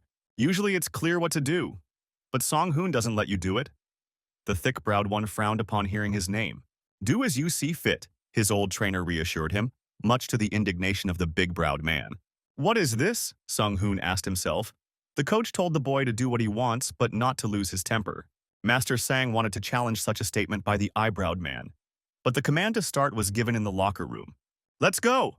The unshaven coach pushed the impudent boy towards the exit.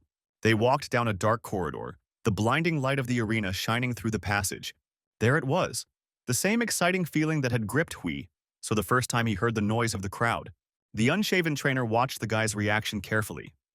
Many fighters were embarrassed by the large number of spectators. Just the thing to get in the mood for the fight, said the guy.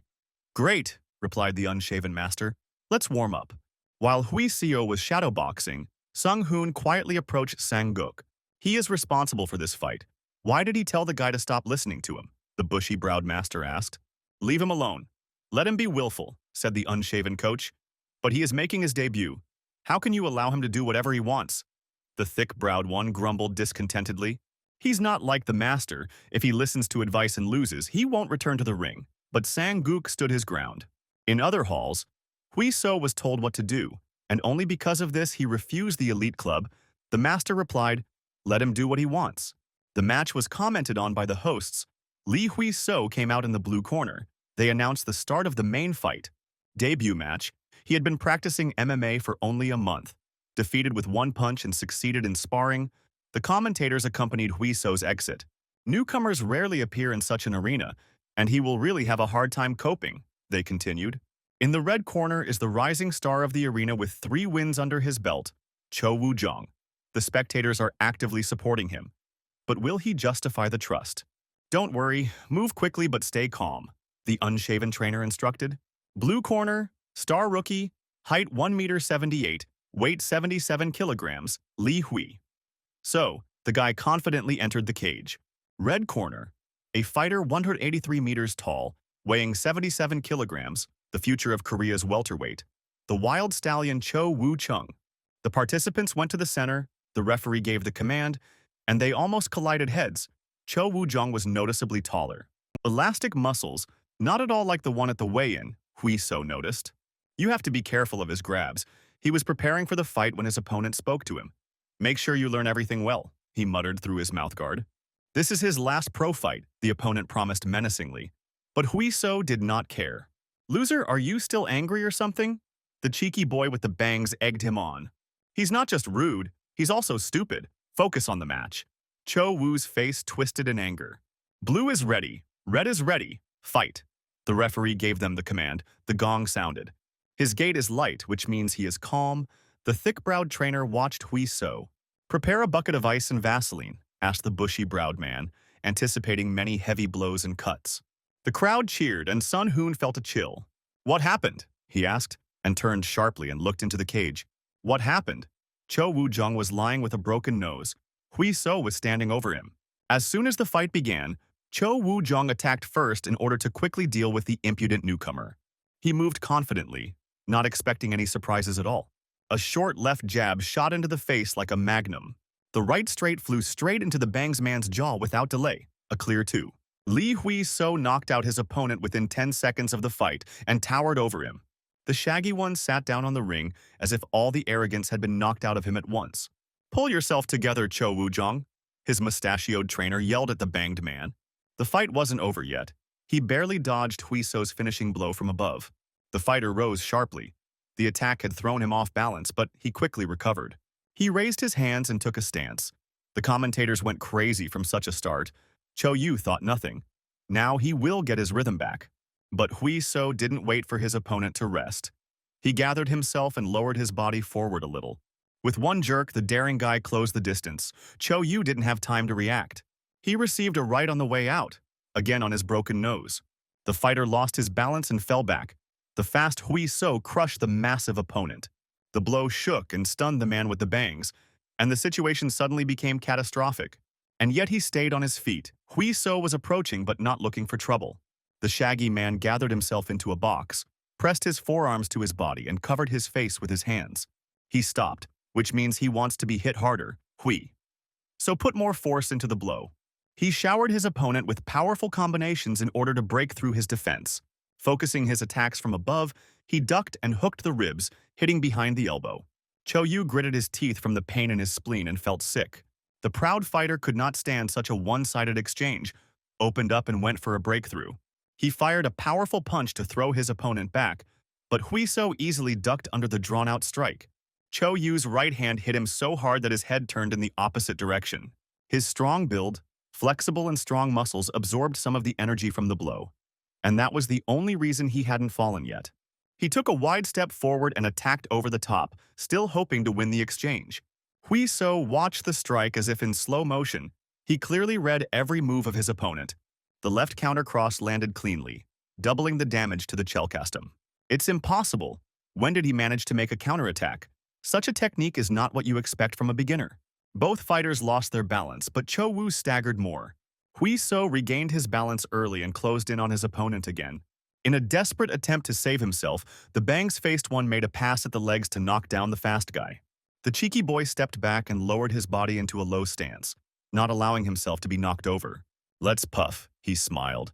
The enemy was wasting his last strength on futile attempts. Hui So stood up and pushed the beaten-up chelcast away from him. They returned to the counter again. The spectators were going crazy. The experienced fighter couldn't do anything to the newcomer. Cho Yu was up against the net, breathing heavily. Hui So raised his hands. He showed no signs of fatigue and waited. The bushy-browed coach couldn't look away. He thought that Hui So would be at a disadvantage. The opponent was superior to him in skills and experience. The daring guy, opening his defense, rushed forward, closing the distance. He wants to fight, thought the bangs-headed man, and prepared to block Hui So. But instead of fighting, the daring guy froze at the last second, and he delivered a straight left punch to Cho Yu's open forelock. Unconventional strikes, feints, broken rhythm. This is his true style that Sun Hoon understood. The same thing happened with the skinhead. He destroyed the opponent's rhythm and his sense of distance. Without preparation, you can't use that. Hui So's hands clasped behind Cho Woo's head, and he grabbed him tightly. Like a panther, the flexible guy jumped up, raising his knee to strike. His entire body mass concentrated in one point and broke through Cho Woo's defense. Everything in his eyes started shaking and swimming. How could it be that Cho Yu stopped hearing everything that was happening around him? He tried to make another pass to the legs and take the fight to the ground, but Hui So's legs were too wide apart. "I told him so," Hui So thought, easily controlling his opponent with his hand from above. "Don't talk nonsense, show me," he loaded his magnum. The explosive uppercut blew Cho Woo's jaw off so hard that he lost his mouthguard. The back of his head fell onto his back from Hui So's monstrous blow. Browstick couldn't believe his eyes, and the unshaven old man enjoyed the fight. Hui So was already flying towards his downed opponent to finish him off on the ground. But the referee jumped on top and stopped the match. Hui So stood over his fallen opponent and caught his breath. 1 minute and 49 seconds. The commentators were shouting at the same time whether there had been such an explosive debut before. Everyone who followed Hui So we'll never forget this fight. The guy clenched his fists. Adrenaline went through his body in waves. He did not immediately understand that the fight was over. A flawless victory, the whole hall rejoiced. The triumphant raised his fists in a victory pose. He passed out instantly as soon as he sat down in the comfortable chair in the back seat. The old master snored like a pig. "Leave him alone, he did a good job," objected the eyebrow-bearer. "Yes, it's not about Hui So, but about this one," the grumpy old man pointed his finger back. "What a pig." They slapped the coach on the forehead. "He probably worked harder than everyone else. Wasn't that a great fight? Who would have thought that he would avoid all the punches and finish in the first round?" said the brow wrestler. "True," the old man agreed. He knew the guy was good, but he didn't think he was that good. Today his heart was beating fast. Then, the eyebrow-shaped man remembered the last minutes after the fight. Hui So lifted the blonde Taesu onto his shoulders, and they entered the arena to see the winner. The guy was sincerely jubilant, rejoicing in his victory, and they all rejoiced with him. Song Hoon felt confused and didn't know how to react to the results of the fight. Song Hoon, a cheerful guy, tore him away from his thoughts. "He won, I saw. His laughter and joy were infectious. Good job," smiled the thick-browed man. "I didn't hear his recommendations at all," the guy asked. "It's all because he did well," Song Hoon answered. "It was cool," the coach told him. 1,000 points. And the pleased, cheeky newcomer broke into a smile. He said that he would help, but he himself was silent, as if he had abandoned the fighter. His eyebrows were turning over heavy thoughts. Master Sang-guk, on the other hand, knew what the guy needed and gave him confidence, which turned the fight in the right direction. "Amazing," Sung Hoon thought. "The boss knows how much he is respected," he asked. "What is needed now?" the unshaven master grumbled. "Why do they suspect him of self-interest?" The man with the thick eyebrows was surprised. "Stop trying to build a saint who's always picky about little things," grumbled the old man. "You whine about your stubble. You're even embarrassed to come to the gym," the old trainer grumbled. "Yes, it's just an excuse. He's lazy. That's why he doesn't go." The big-browed man was indignant. "And he even argues with me all the time," grumbled Sang-guk. "And why does he always drive them?" "Now let him drive them all himself," grumbled the unshaven master. As soon as they came to this, the bushy-browed one was surprised. "And what about a dinner at the company's expense for 600,000? Here you eat the last ramen without salt. And here it's like this. You can't shut up the grumbling. All this respect is just chatter," at least once said when you take energy drinks. Song Hoon stuck the earphone in his ear to save himself. The world suddenly became a pleasant, comfortable place, without stress. No one is without vice, Song Hoon thought. The cheeky young man dressed up and showed up at the cafe the next day. "Hey, Goldfinch, come here," his friends at the table called him. "This is where those blockheads are," thought the cheeky young man. "The star has come. Fall down on your faces," greeted Hui. "So it seems he caught the crown," declared his friend, only now did the other object. "What's more important is why our friend was running around naked in his underwear in the arena," his bespectacled comrade asked. "Why didn't he say anything? They had to find out everything online." His comrades were indignant. There was no time. The impudent guy justified himself. 3 weeks to prepare everything," said Hui. "So, pathetic excuses. He is no longer friends with us, just teasing friends." It was impossible not to notice that Hui So was now really getting attention from young people watching MMA. They stared and whispered behind their friends' backs without any embarrassment. "Oh, now you hide your face under a cap like a star," they asked him. "Just got caught in the arm." Hui So became embarrassed. On the way here, he had already caught a couple of inquisitive glances. Popularity had fallen like a sudden avalanche. For 10 years, he had been involved in sports and no one cared. And now, in just 2 minutes of fighting, he had received so much attention. "Enough about him. How are they doing?" asked Hui. So the bespectacled man was working part-time to get back to preparatory school. "You need to find a permanent job. Won't part-time jobs affect your studies?" asked the cheeky guy. "You need to graduate from college," answered Hebom. "I will be a civil servant," said the second comrade with a serious look. Both friends stared at him as if he had said something unimaginable. "A poor student wants to become a civil servant. What a pattern," his friends laughed. "But they were right after him on the academic list. What kind of fools are they?" Pak Min frowned.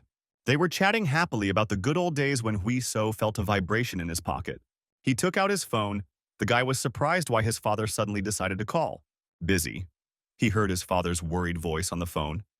"No, what happened?" asked the responsible son. "At the corporate party. I'll be late. If with friends, then you'll drink too," asked the father. "Mother is left alone at home if you can. Come home early to have lunch with her," said father. "That's right. She waited for him all night," thought Hui. And understood why her father called, no matter how excited he was. He should have stayed with her. It's okay, he told his father. He was planning to come back early anyway. Yesterday, I didn't say this. The fight was great. I'm proud of you, son. I heard "hui so," the most important words in life. Yes, nonsense, he smiled, happy as an elephant. Thanks, Dad. I think I'll be back early today, he told his friends when he hung up. He said you would hang out with us all night. His friends were surprised. It's just that next time he'll treat you, hui. So promised his comrades. He waved goodbye to them and hurried home because his mother was waiting. He should have said it right away. We all know it anyway, Chae-bum noted. And Park Min, his mother's boy, correctly agreed with him. Hui So walked, jumping quickly, his soul unusually light. He took out his phone while walking home. The thick-browed trainer was calling. The prize money has arrived, check it, Sun Hoon asked him, and the guy went into the account. 1,165,000 for the match. He received a tidy sum. He got the main event bonus, and they transferred another 10 million for that. He had been poor for so many years while he was involved in sports. But one fight changed everything, the cheeky guy thought with regret. He met her on the way home. She was standing with her back to him behind the counter. A short, sweet woman was trying to get a discount on vegetables. Even from afar, she was so beautiful. Hui So thought as he looked at his mother. He had been told that his father had been one of many admirers when they were younger, and that seemed to be true. He smiled. She had wasted her youth and beauty on him, the boy realized with pain. His mother finished her shopping while he was thinking and headed towards the house. Mom? He snuck up behind her and suddenly hugged her tightly. Scared me to death, couldn't you have called first? The beautiful woman grumbled. Why go so far, he asked. It was the same near the house when he took the bag. It's cheaper here. A short walk is good exercise, the mother answered sternly. For the sake of 1,001, she went so far, dragging a heavy bag, a loving son. They had to spend money on his sports activities, and now they were saving every penny. Didn't he go out with friends? His mother asked. The caring son waved her off. They had things to do, he said. Maybe we should have dinner at a restaurant, suggested Hui. So, but why? Grumbled his mother. She had already bought everything. He had made a little money today, the son said proudly, so they could just leave the groceries at home. How much did he earn? She asked. It was a secret, the son answered. But he would show her when he earned well in the future, the tired woman laughed easily. I'll repay you 100 times over, Hui. So thought as he watched her laugh. What do you want to eat? Sashimi or seafood? The satisfied mother answered. It was not at all necessary. They walked home peacefully. The manager waited patiently for the X1 boss to look at everything. The director watched the fight attentively.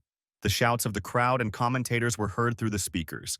They watched a video of a fight between a brash newcomer who had just recently started training in MMA.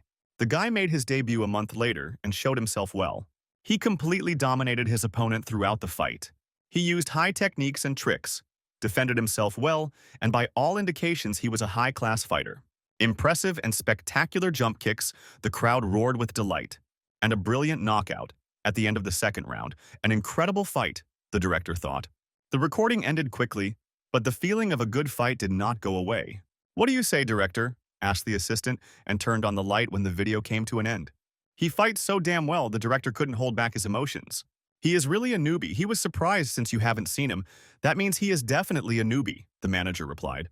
It was worth leaving on a business trip, and here is a whole treasure. What team is he on? The director asked. Team Attack, the assistant answered. This is the guy who refused Director Kim, the manager reminded. That's why he has a dissatisfied face, the director realized. He got into trouble because of that, the assistant added. It's not surprising. He was set up by the person who asked for help. The director laughed. But we won't have any problems with that, he asked his assistant. The guy refused the money because he wanted to train with Sang-guk, the assistant reported, which means he is loyal. 22 years old, served in the army, was read a resume by an assistant, received 2 million for the battle, and was also given a bonus. So, in total, he received 3 million, the director calculated. Get it no matter what. Let him choose his own matches if he wants, the director lit up. I'll get to it after the holidays. My assistant took over. The match just ended. There is one more person who caught the manager's attention. That's all, said the manager. He still has a meeting, so he won't be returning to the office. And I'll take the card, said the manager. Of course, don't deny yourself anything, the director allowed. He loves MMA, but hasn't been this excited in a long time, the manager noted. I wonder how far this guy will go, the manager thought. The director turned on the recording again. He became very excited, as if he had become younger. How well he fights, the director of X1, the largest MMA fight organization, said again. Hui Seo walked slowly, enjoying the fresh air. It was a warm autumn, not hot and not cold, just what you need for a walk. Oh, a familiar back? His gaze involuntarily slid over the girl's slender figure. Ming Yu, he cheerfully called the obstinate girl since they had already met. The beauty recognized his voice and turned around. This idiot again, she thought. Without saying anything, he walked forward as before. What a little pest, thought Huiso. What a joy to meet her. The guy came closer. Stop pretending that they are friends, the girl bristled. Stop pretending to be smart. He snatched the small book from her hands. What a children's book. He assessed the cover with butterflies. Kindergarten, the guy said. This is philosophical literature. She gave the impudent guy a slap. Wow, so you can read. And how interestingly the cheeky boy asked. You still won't understand even if I explain. The thorn answered. Come on, who can't read maps, he asked. It's written there about wise relationships, the art of life and the history of mankind. She became embarrassed. Is she really a nerd? The guy whispered with his lips. I'll strangle him now if he doesn't stop. The beauty remained unperturbed. I don't recognize him at all, the guy noted. My mother didn't teach me not to talk to strangers, she asked. When they arrived in the hall, she continued to calmly ignore him and read. What a difficult character. The guy looked at the cute thorn. There he is, the slacker. Song-hoon entered the office. What are you sitting around for? He asked. Oh, Mr. Eyebrows, the rascal greeted. Let's go out, Song-hoon called him. What else? Hurry to the director's office for a minute, he said. Take this. Song-hoon handed over a stack of documents for the guy. This. He read more closely into the boring lines, with a not at all boring result. A contract from X1, the cheeky guy exclaimed excitedly. They want to sign an official contract, Song-hoon confirmed. Surprised, he asked the boy. He thought this would happen later. He was happy. A debut without a single missed shot, they couldn't miss it. The bushy-browed coach answered confidently. He was very lucky, he told the cheeky guy, who didn't understand whether it was a compliment or not. It's exciting. Even though Cho Yu couldn't show everything then, he didn't fight in his style. It won't be so easy from now on, the eyebrowed man warned. The daring guy truly understood that if his opponent had not underestimated him and not provoked him, he himself could have ended up being beaten. It happens in different ways, continued Sung-hoon. Sign the contract? He promised to tell the details later. 3 years, 3 matches. Even if you don't manage to play all the matches, the contract will end in 3 years. But what about the opposite? If in the first year he participates in 3 matches and is unable to perform? The athlete asked. Good question. Look at the 4th point. Group versus group. The contract for the exchange of fighters was read by Hui So. This allows him to fight for other associations while they are owned by X1. The organizations conduct a dialogue directly, without intermediaries and taxes. Additional expenses are paid by the organization, and the training camp is paid by the fighters. It looks like there's a lot to pay. The internal financial consultant tensed up. The prize money may be modest, but with this contract, even if things go badly, they won't be able to fire him, because the benefits are more important than the prize money. You might think that the association is being greedy, but they do a great job of ensuring risks so that the athlete ends up winning. An important point, Sun-hoon pointed out, is that if he joins the SFC association, the contract is automatically considered cancelled. They are the main competitor for X1, so to ensure everything runs smoothly, there is a ban on exchanging fighters between them. What's wrong? Sung-hoon asked the worried boy, who was impressed by the mere mention of SFC. They arbitrarily declared themselves the best platform. Even though the standards of the sport rose, small organizations retained the title of impeccable. It is not surprising that even those who know little about this sport have heard of it. That's right. And now he won't be able to have anything to do with them for 3 years. The eyebrow guy grinned. Why did he do this? The guy asked. Insurance. The bushy-browed trainer moved on to the next point. If it is less than 500,000, the fighter pays, more, the organization. The penalties for incorrect weighing are the same, Sun-hoon read out. We've sorted out the main thing, it's time to count money, of course. The impudent financier rubbed his hands. The lowest salary is $1 million. The base salary is 2, plus half for a win. For each win, the base salary will increase. Not sure about the pay, Hui So said. The rate is higher, but the bonuses for wins are lower. These are bonuses for newcomers. After their debut, Experienced fighters need to win 8 fights to receive the same bonuses, explained the eyebrowed one. It would be possible to make a personal deal to get more, but there is no point in straining the association. The conditions are already the best that can be obtained. The last one is the bonus system, a prize for the fighter who puts on the most exciting fight. But he already knows. He has already received one. He finished with the bushy eyebrows.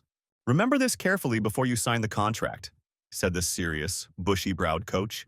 It won't be easy anymore. Now everyone knows what he's capable of and will be ready. You should learn to fight in different styles and work harder, so be ready, yes, exclaimed the impudent guy.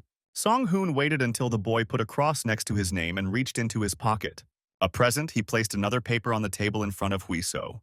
The new match is already being announced. The daring athlete was surprised. On New Year's Eve, he has a new match and a new opponent. The coach smiled contentedly.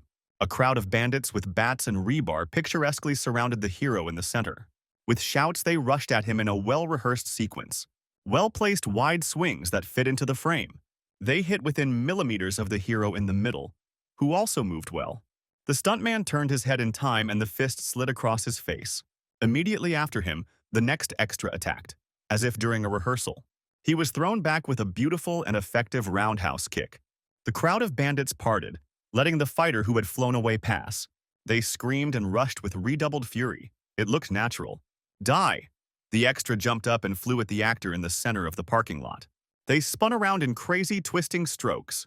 A flying, spinning kick hit the target. They worked well. The actor kicked at head level, demonstrating good flexibility and form. The extra was very surprised after all. They were getting more than they were supposed to on the set today. But the lead actor didn't hesitate to give it his all. The last one left, the main character turned around at the sound of footsteps. Come on. He read out a memorized line, according to the script. The big man clenched his sledgehammer fists and assumed a defensive stance. His hair was tousled by the sudden movements as they moved towards each other. The lead actor leaned over and raised his knee for a side kick. The foot flew firmly into the open defense, and at the moment of impact, the long-haired guy managed to jump to the side in sync. He pretended to gasp after being hit and fell to his knees. The actor stood over the fallen enemy, clenching his fists tightly. That's all. He looked down menacingly, allowing the cameraman to take a close-up. It was filmed, there was a scream on the set, the scene ended, and the lights came on the set. Good shots of Sang-hoon, the director praised the main actor. The worried cameraman ran up to the extra. He saw how badly he got it. We didn't overdo it, he asked the long-haired guy how he was. We need to finish it in one take, we won't be reshooting. The big guy shook himself off. Don't strain yourself so much anyway, the man told him. How could he let him down after he got this role for him? He scratched his head. Be patient. When I become famous, I will not forget about you, his friend promised him. The phone rang at the hairdresser, Hee Seok, and he bowed, stepping aside. Of course I agree. His friend heard the loud cry of the long-haired guy. They called from the audience. He will have a fight on the main card. Things are getting better, the big guy rejoiced. And when is the fight? His comrade asked. On New Year's Eve, he answered joyfully. They watched the recording of the fight. The long-haired brute held his defense tightly as if he were a rock. His opponent hit with all his might desperately and with a sweeping motion. It was obvious how tired he was. Despite his large body, the strong man deftly dodged numerous blows. He waited for the right moment and kicked his opponent in the ribs. And he finished him off with a quick hook from the left, with minimal delay.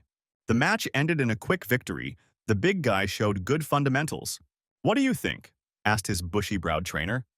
A normal fight without holds in wrestling, in a standing position, noted Huiso. 4 fights in the amateur league, 2 professional fights, the basis of karate, 3rd Dan, victory at the nationals, Red Song-hoon.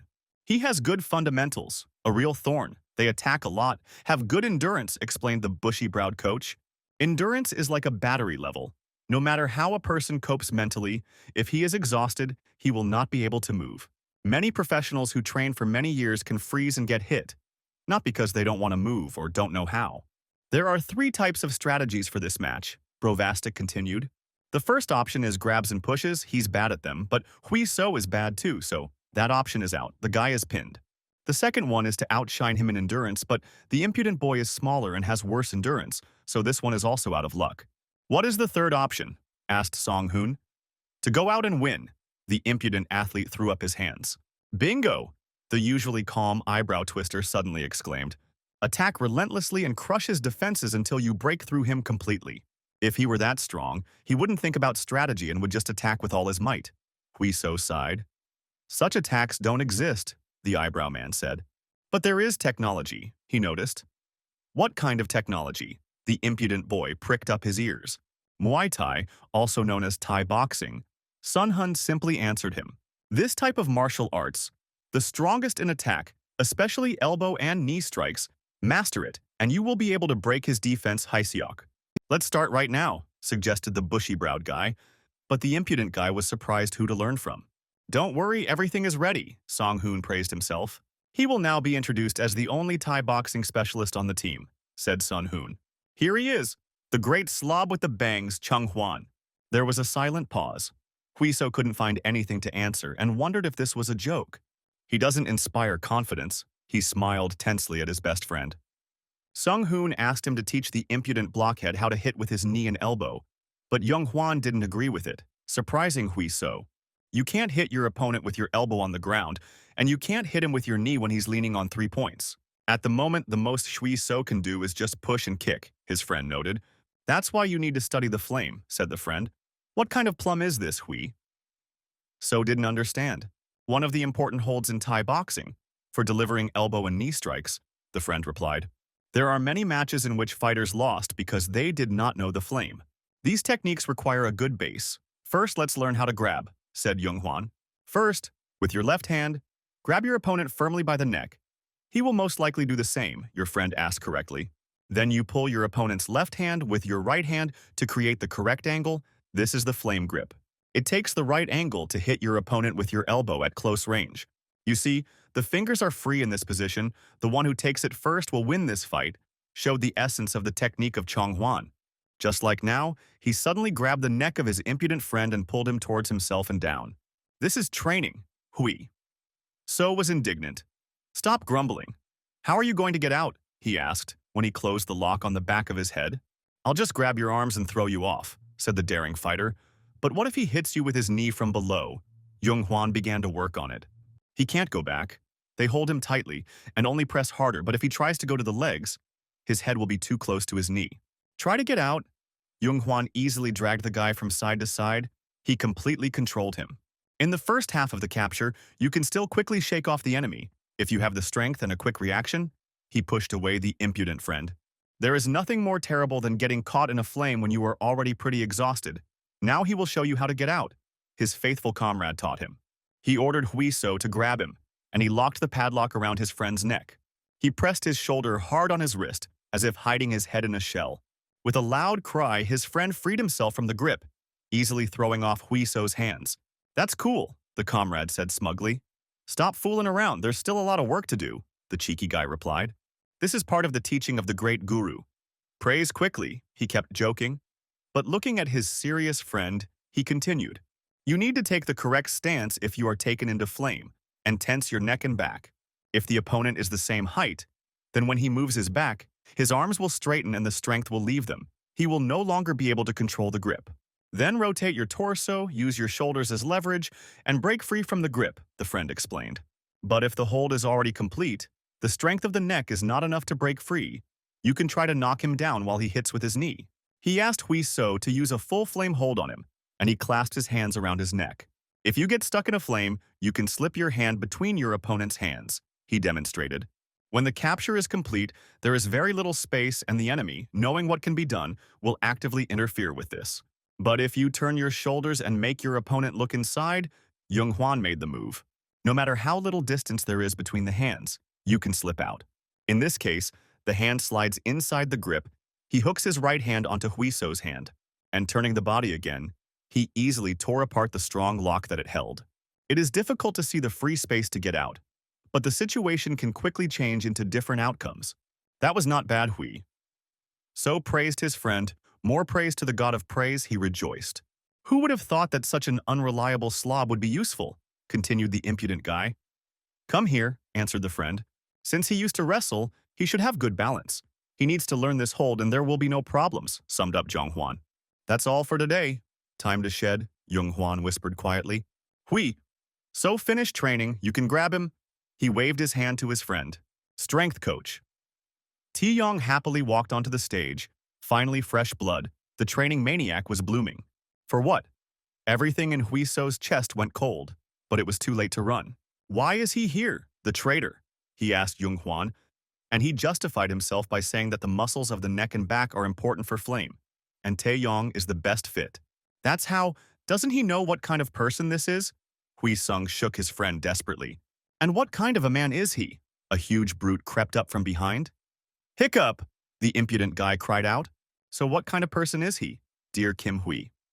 So, the gorilla asked the guy. The best in the world, my favorite coach? Hui.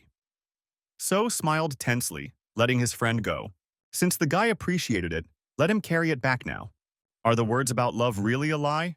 Asked the 120-kilogram fighter, putting his hands on his shoulders. He mounted the daring horse Hui. So, gallop on, faithful horse, he said to the boy.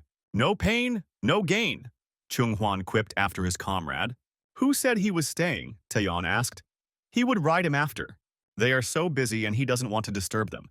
So he goes to train with Hai Bum. But he is busy with the beauty Yu Jin, the gorilla objected. Maybe there's someone else, Jung Hwan mumbled timidly as the athletes exchanged glances. Well, no, I understood their look. The sportsman is a slob. Save me! The hooligans are depriving me of my sight, he screamed and rushed away. But they were in a cage. There was nowhere to run. And he was pressed against the net. The monsters pounced on the poor guy, and the impudent horse carried Taeyeon to victim number 2. A few weeks later, they engaged in some light sparring with grappling. Jung Hwan quickly raised his hand to grab his friend. Huiso saw all the movements and easily defended himself, blocking the attacks. And he was even able to counterattack, but Jung Hwan dove under the swing of his hand.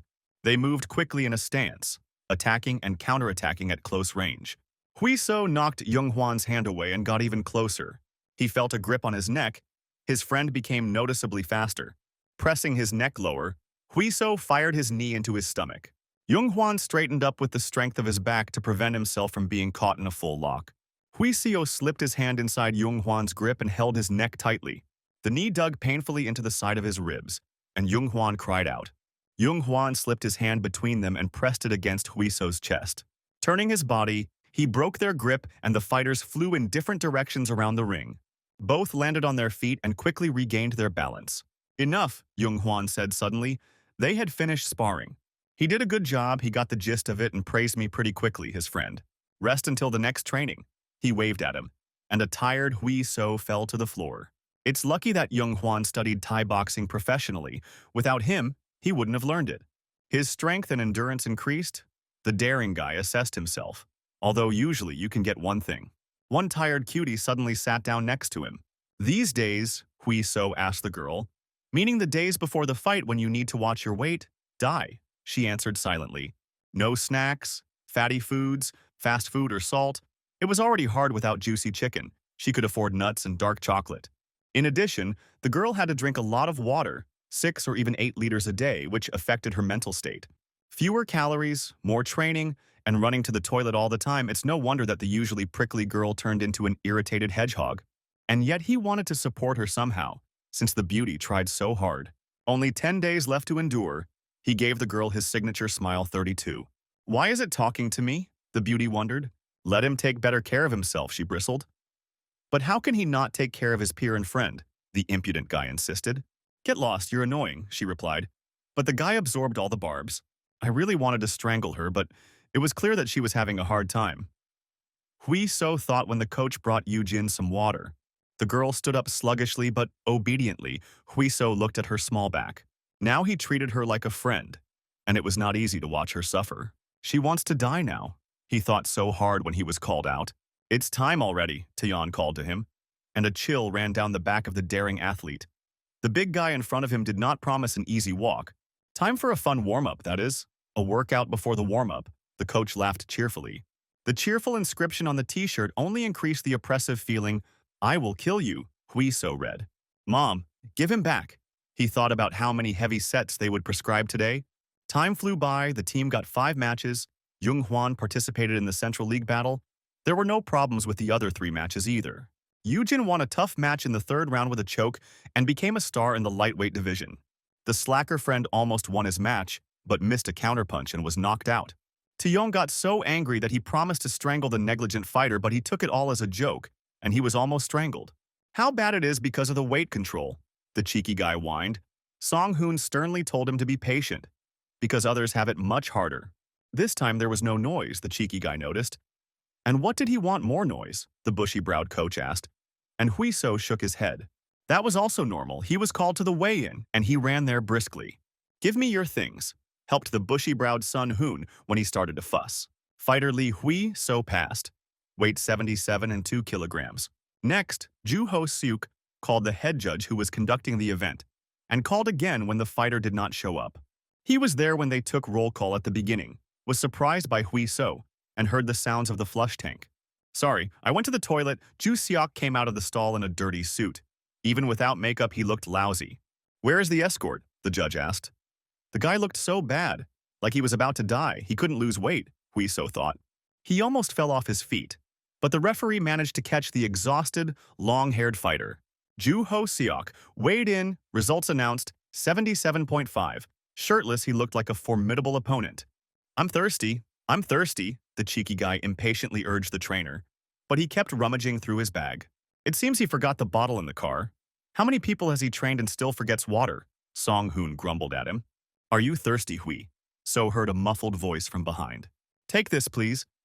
The guy with bags under his eyes spoke politely and offered his water, even though he himself was suffering from dehydration. It was embarrassing for what he did. It was hard to lose weight because of work. Jisuk apologized. What kind of job is this? Asked the cheeky guy. A small role as a hooligan in a movie. The long-haired big guy became embarrassed. It's not easy, since you also have to work part-time, Sung Hoon said sympathetically. The role is small, but you have to work hard. Ji-seok justified himself. I think I'll go, he said. It's not nice to be too friendly before a fight, said the long-haired fighter.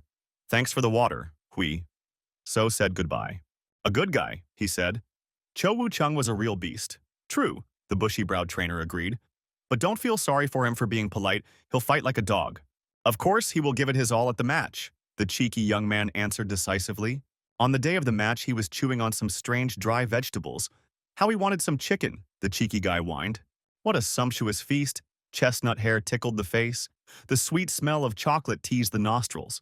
Today is her day off. Hui-so was surprised by the appearance of the girl. She helps Jung-hwan with the fight, the beauty explained. Since they even called her, it means that Jung-hwan is serious, said Hui. So, otherwise Taeyong will fold him in half, the cutie answered, and reached for a slice. It doesn't taste that bad. Why whine? The cheeky girl inserted a pin. Then come on in, Hui-so suggested. I'll eat until my stomach bursts, he grumbled, mashing the vegetables. Look. The prickly cutie guest pulled out some candy from her pocket and put it in front of him. Snacks of chocolate and red ginseng, eaten an hour before the fight, improve blood circulation, she explained. But why such concern? Hui. So was surprised it just remained. The girl turned away embarrassedly. Really, let her also say that they were lying on the floor. The impudent athlete did not believe her. I told you it just remained, the angry cat hissed. She brought them on purpose, the impudent guy teased and grabbed her in the face with a salad. Get out of here, dog, the girl shouted. She was thinking about how to strangle the impudent guy, but suddenly her cell phone rang. It's time to go down, Jung-hwan. I need help with my things, the girl said quietly. Before she leaves, he told her. If you even think about making jokes, I'll finish you off, the prickly cat immediately warned. Thank you for your concern. The cheeky guy smiled sweetly and sincerely. This is how you should always answer, she muttered quietly in a thin voice. Come on, don't disgrace yourself there in the ring. The girl extended her fist. Of course he would win. Their fists touched as he lightly punched her. The coaches watched the fights from undress. Another fight ended. The time for Hui-so's fight was approaching. Another knockout? Are they on doping or something? The bushy-browed trainer frowned. So, Hui-seo unpacked the candy he received from the cheeky girl. What are you already eating? Taeyong asked him. Ginseng and chocolate, which Yujin gave him. Told him to eat before the match, the athlete answered. This thorn? The big guy was surprised. How disgusting it is, even chocolate. The impudent fighter grimaced. He was about to take a nap. Taeyong was even more surprised. Mental training. He sprawled on Hui-so's chair. Maybe he's crazy because he's not worried at all, the blonde coach noted. The same thing happened in the first match, not worried at all, which only made things more worrying. Song Hoon frowned. It's good that he's not their concern now. They need to think about their fighters. The bushy-browed trainer sighed. The scoundrel decided to sleep. Taeyeon shouted. He was meditating. The impudent fighter justified himself. What kind of snoring meditation is this? The big guy didn't believe him. Blue corner fighter Lee Hui-sung. The stands thundered. Welcoming. The long-awaited moment had arrived. It is not surprising that he is being greeted so much. Everyone remembers the match that was in September, the commentator said. Isn't his schedule too tight? Another answered. The previous fight was without injuries, and Lee Hui-so couldn't miss the final event of the year, which meant X1 expected a lot from him, they discussed. Will he live up to expectations, the hosts wondered, as Hui-so prepared to enter the ring. Stay on the edge of the zone. Don't be greedy. Don't lose control. The bushy-browed trainer instructs before the fight. Okay, I'll remember, promised the daring athlete, anticipating the fight. Go ahead, tear him apart, Hui. So finally got into the ring. He warmed up his body as usual, as if before sparring, making light jumps. Jo Seok appeared. Now he looked stern and massive. There was no trace of exhaustion. The shaggy giant walked into the cage, the difference in their sizes making itself felt. The referee read them the rules and gave them the go-ahead as the fighters faced each other in the center of the ring. He is huge, although almost the same height. Big muscles will allow him to fight to the point of madness, Hui-so analyzed his opponent. Red is ready, blue is ready. The referee gave the command to fight and stepped aside. At the first sound of the gong, Ju Seok rushed towards Hui-so like a dog on the loose.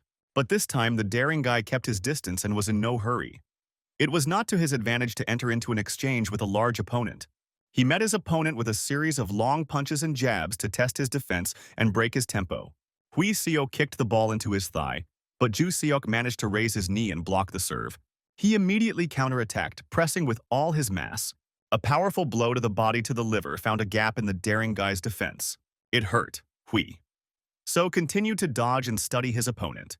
He was almost pinned against the fence, but Hui-so managed to get out with a deft jump and deliver a short jab to the head. The shaggy big guy maintained a strong defense and was not afraid to get close to his opponent. Well, really, everything doesn't matter, Hui-so realized after the blow this blow won't knock the big guy down. Keep the pace and control the attacks, the bushy-browed coach shouted from below. Ju Seok moved like a bull. His fists widened, and he came dangerously close. A powerful right hook to Hui-so's guard knocked him aside.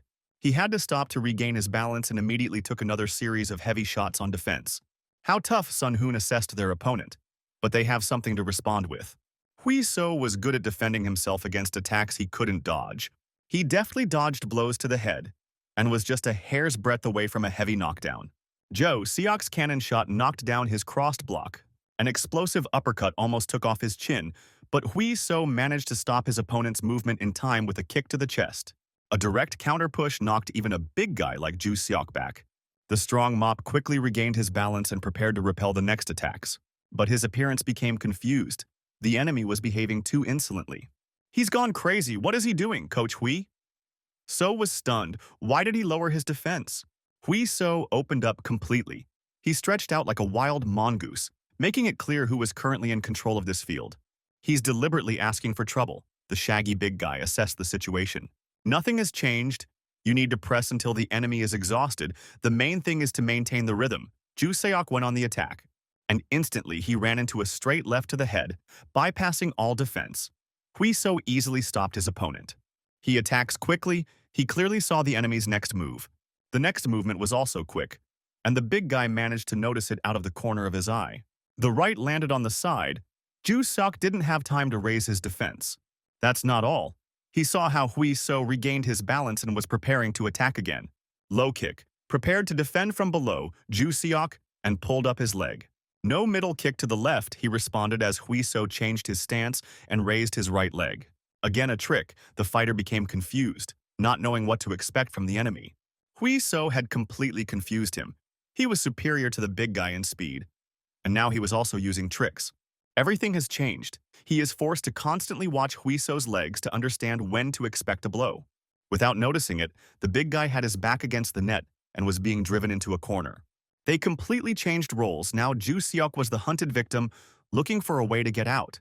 Contemptuous exclamations were heard from the audience about why he was standing there and swearing, although he had never been hit before. The audience did not understand his situation. Ju Seok gritted his teeth. No matter how difficult it was, he decided to break through.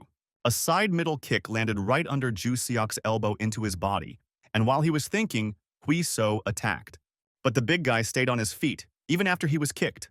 Hui So took a step and raised his knee again as if for a kick. But instead of the lower one, he struck the upper one, right in the big guy's face, almost taking his head off. Strong neck muscles held his head in place, but the blow stunned Ju Seok. He was pinned against the net and bombarded with a hail of blows from all positions. The shaggy big guy again tried to break through, but this time to the side. The crazy and daring guy chased him with a crab, as if inviting him to join him. These stupid tricks again. Ju Seok was nervous, he got it hard. He attacked straight and was met with a clean counter right straight. Hui So ruined his rhythm of attack. It's hard to analyze when the opponent does feints and tricks. All sense of distance is completely lost. The eyebrow stick grinned. Hui So methodically broke down the enemy's defense, crushing him with a heavy bombardment. He had to hold out until the last blow. Ju Seok realized he would definitely run out of breath soon and stop. Now, he caught the moment when Hui So swung for a strong blow. If we counterattack now, as he is closing in, the battle will turn around again. But the daring opponent dodged the counterattack and came dangerously close. The bastard read his intentions, the long-haired big guy belatedly realized. A sharp knee stung him in the side along his floating ribs, and Ju Seok winced in pain. The pain from the damage paralyzed him. He couldn't move. With the last of his strength, he raised his hands in a deep defense. He needed to drag out time until the end of the round. The impudent mongoose drove his knee straight into the stomach at full speed. Another monstrous blow. Even the strong body of the big guy could not withstand it. Excellent, the bushy-browed coach rejoiced. Keep it up, he shouted. Ju Seok was hunched over and backing away like a crab, and Hui So was waiting for him to stick his head out. Now that the enemy was immobilized, the daring fighter could stroll towards his target. The shaggy, strong man found himself at the net again. So much pressure was put on him by his daring opponent. Hui So cracked his eyes open with sharp, small movements of his legs. He provoked the enemy by standing in front of him, within striking distance, completely open. He's probably thinking about how much strength and stamina he still has left, Hui So noted. Don't worry so much, the fun time is over for him, now it's time to play Hui. So, he bared his teeth predatorily. There goes the shaggy big guy. Completely confused, he was already completely broken and didn't know what to do. Punch after punch came and he took several jabs to the head. Unable to counterattack, he absorbed all of Hui So's blows. It was only by a miracle that he held on against the barrage of precise attacks, each one stronger than the previous ones. You can't give up like that, the fighter held on with all his might. Seizing the moment, he ducked under the blow and went to Hui So's legs, grabbing him. But he didn't lose his composure. His heel deftly hooked the opponent's supporting leg. Turning his body with a light movement of his hand, Hui So threw off the heavy giant. Ju Seok regained his balance and made another attempt to take the fight to the ground. What? He managed to notice the quick movements of Hui So's hands. There you go, little bastard, exclaimed the bushy-browed trainer, recognizing the familiar move. Hui So used a plum on Ju Seok, a Thai boxing move he and his friend had practiced. He clasped his hands behind the healthy opponent's head, and he couldn't get away. Gathering his entire body like a spring, Hui So drove his knee into the victim's body. The fight turned into a one-sided beating. The damage that had accumulated over the entire round now spread as pain throughout Ju Seok's body. Hui So landed on his feet and continued to break his opponent with his knee. Get out, was all Ju Seok's useless coach could advise. The big guy pulled himself together and punched Hui So in the jaw. But because of his position, the blow couldn't be strong. And he calls it a punch. Hui So didn't even notice the jab. What a blow. He pulled Ju Seok's neck to the ground and nailed him in the head with his knee. The big guy held the block tightly, like a turtle hiding in its shell. No matter how tough he was, it was becoming too dangerous, the host commented. Hui So's leg swung back like a powerful pendulum. This time, the cannon shot pierced the remains of Ju Seok's defense, exploding his head. The big guy slowly sank into the ring. Hui So did not let go and went forward. When the tuft fell, he pounced on top and methodically pounded his fists on the head. The caring, bushy-browed trainer suggested, press on the neck. With his hand firmly planted on Ju Seok's neck, the daring boy was able to deliver powerful blows. Grab him and throw him to the ground, the big guy's useless trainer shouted. Ju Seok was shaking from the pain and blows, but even more from his helplessness. Gritting his teeth and overcoming himself, he was able to rise and grab the impudent guy. But the mongoose Hui Seok was ready for this. Pulling his legs back, he easily broke the grip. The desperate steps were met with retribution, as Ju Seok's neck ended up in Hui So's elbow grip. In one movement, he closed the chokehold, placing his hand on top of his own. This technique, the commentator shouted, recognizing the popular technique. After escaping the hold, Lee Hui So performed a guillotine from above. The situation became hopeless for the big guy. He could neither break the hold nor throw his opponent off. He was quickly running out of oxygen in his blood and time to think. Hui So pressed harder, squeezing the thick neck of his healthy opponent. The referee elbowed him in the gut and pulled him away from Ju Seok. He ordered stop. The fight is over. Victory via choke. Hui So catches his breath after a tough fight. The commentators were delighted, along with the spectators, as the fight that began so uncertainly ended in a rout and strangulation. In 4 minutes and 18 seconds, Hui So takes his second win in the first round, the cocky guy throwing his hands up in victory. The little fool did a great job, and during the hugs, the big guy Taeyeon ran to the winner. What a guy. He only recently learned the holds, the blonde guy said. And he really is amazing, Song-hoon agreed. He acts calmly, but he himself is so excited that he can barely contain himself, the blonde noted. It's good that at least someone else gets this excited during a fight, he thought. Today, he relived the forgotten feelings from his first MMA fights. Great job. Today, the winner can do anything. Okay, I'll sing now, said a joyful Hui So, sitting astride Taeyeon. Son, enjoy your evening, his mother called him, and he went out to answer while others celebrated his victory. What's wrong with Mom's voice? Did she really drink? Asked the worried son. Just one glass, said the adult woman. Just don't get drunk, you're not good with alcohol, Hui. So was worried, but his mother said that she drank at home. I'm so sorry, the loving mother repented. Don't worry, her caring son reassured her. She didn't support him when he first started. The woman was upset, but he's stubborn, the loving son objected. She felt like she was making him fight for money. He had been through so much and couldn't even eat properly. His mother almost cried. She's probably a bad mother, a completely disintegrating drunk woman. Luckily, he heard his father's voice, completely drunk, the old man grumbled. She's completely wasted, don't worry, he'll take care of her, the son can rest, said the father. Calm her down, the caring son asked, and the father promised to cope. He performed well, and his dad told him the most important words in the life of any child. He still has to work and work so that his mother doesn't worry anymore. The guy breathed a sigh of relief. With this team, he will definitely succeed. He smiled. A recording of a fight where Hui So sang like a herd of bison was playing throughout the restaurant. Here comes the hero of the occasion. The coaches are shouting at him. The drinking is in full swing. He should take a couple of vocal lessons. What a terrible singing. It was as if he had no ear for music. How embarrassed he was in front of the audience. His teammates teased the winner. They met each other's eyes for a second, and he remembered the dark chocolate and the silky hair on his cheek. Thorn made a face, covering her face with her hand. What a cheeky girl, thought Hui So. She will also laugh at him. The last thread of patience snapped in him. Now he will arrange a merry drinking party for them. The hall burst into loud screams. A few weeks later, Taeyong was yelling madly at his protege. Hopeless. He is hopeless. He pounced on Jung Hwan. He told him not to rush. The coach was indignant. The other coaches could barely restrain the brute. Well done, Jung Hwan. Don't be sad, the other trainer told him and led the mad bull away. Everything is wrong. The exhausted fighter exhaled heavily. Refresh yourself. The cold can of soda felt pleasant on the bruised cheek. Oh, thank you, said Jung Hwan.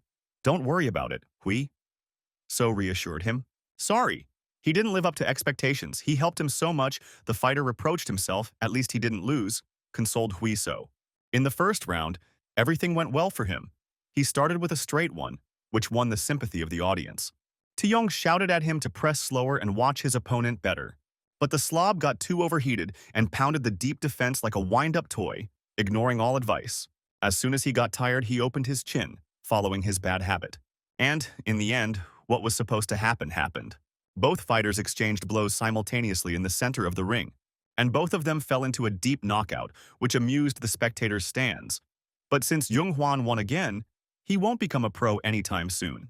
You won't scold me, the annoyed friend was surprised. He was going to. Hui So admitted honestly, but his comrade had already heard enough. He is definitely a good fighter, but he is too reserved in the ring, under the eyes of the cameras and spectators, and it is very difficult for him now. You'll win next time, I'm sure, said the cheeky friend. Will he? A shadow of doubt fell on the face of the usually carefree guy. Hui So, he turned to his friend after a heavy silence. He had already thought about it. and his friend began a difficult conversation. The guys went ahead and called them, interrupting the serious conversation. Now let's go. Jung-hwan perked up. He decided that now was not the best time for such conversations. Forget it. He smiled with his broken mouth at his best friend. Let's go before Taeyong loses his temper again, okay? Hui? So resigned himself.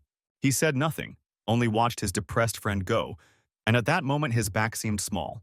Great news for our gym. Young Kun signed a contract with SFC, told great news. Eyebrow coach. The audience loudly congratulated the athlete. Everyone was happy and suggested celebrating. The world is so fickle, muttered Hui. So and what's wrong, grumbled the thorn nearby.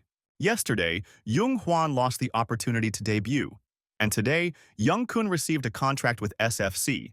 The guy was at a loss to decide whether to rejoice or cry. It didn't matter that Jung Hwan was already hanging on Young Kun's arms, the girl noticed.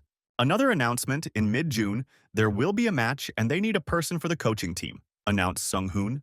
The eyes of the experienced coaches lit up. An away match was a great opportunity to travel.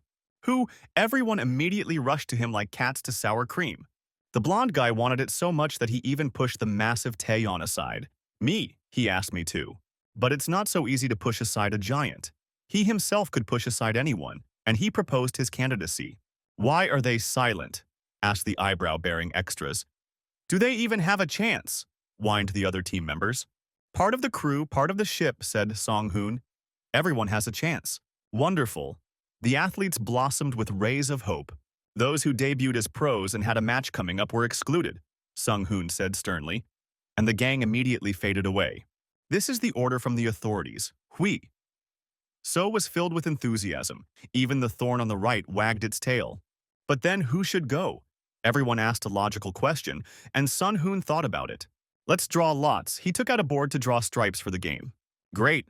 Go out one by one and choose a number. Everything is mixed up so that no one guesses. When he finished, he immediately warned everyone that no matter who won, there should be no hard feelings.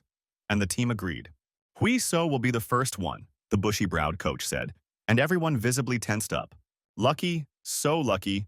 The lucky bastard rejoiced, not noticing the upset looks around him. Luck is not a crime, the impudent guy weakly justified himself. Well, congratulations, said the bushy-browed coach, and the guy smiled modestly. Just in case, does he have a certificate? Asked Song Hoon. What kind of certificate? The guy was surprised. White with a seal, answered the eyebrow. To be a second coach in SFC, you need a sports license with a state seal. Is there really none? Asked the bushy-browed coach. And Hui So tensed up. He answered, none. It's a pity that he can't get through, Song Hoon responded mockingly to the lucky impudent fellow. This can't be, the impudent guy was horrified. Maybe next time, the coach consoled the defeated impudent man, to the general jubilation of the crowd. Let's just play one more time. He reached for the marker. It's not over yet. It's too early to give up. The daring fighter has risen to his feet. He can get a license before the match starts. There is still time, the impudent guy declared decisively. Do you want to qualify now? Sung Hoon asked doubtfully. The match is already in June. When will he have time? But the cheeky guy has already poked the phone screen. That's what he said. He showed the advert for the second-level test for a sports trainer. The test was in May. The results were in a week. This is more than enough before the match. The daring guy did not lose his enthusiasm. Sung Hoon wanted to explain the details, but Taeyong interrupted him. How could they sit and wait to see if he passed the test or not? Reasonable things. Hui.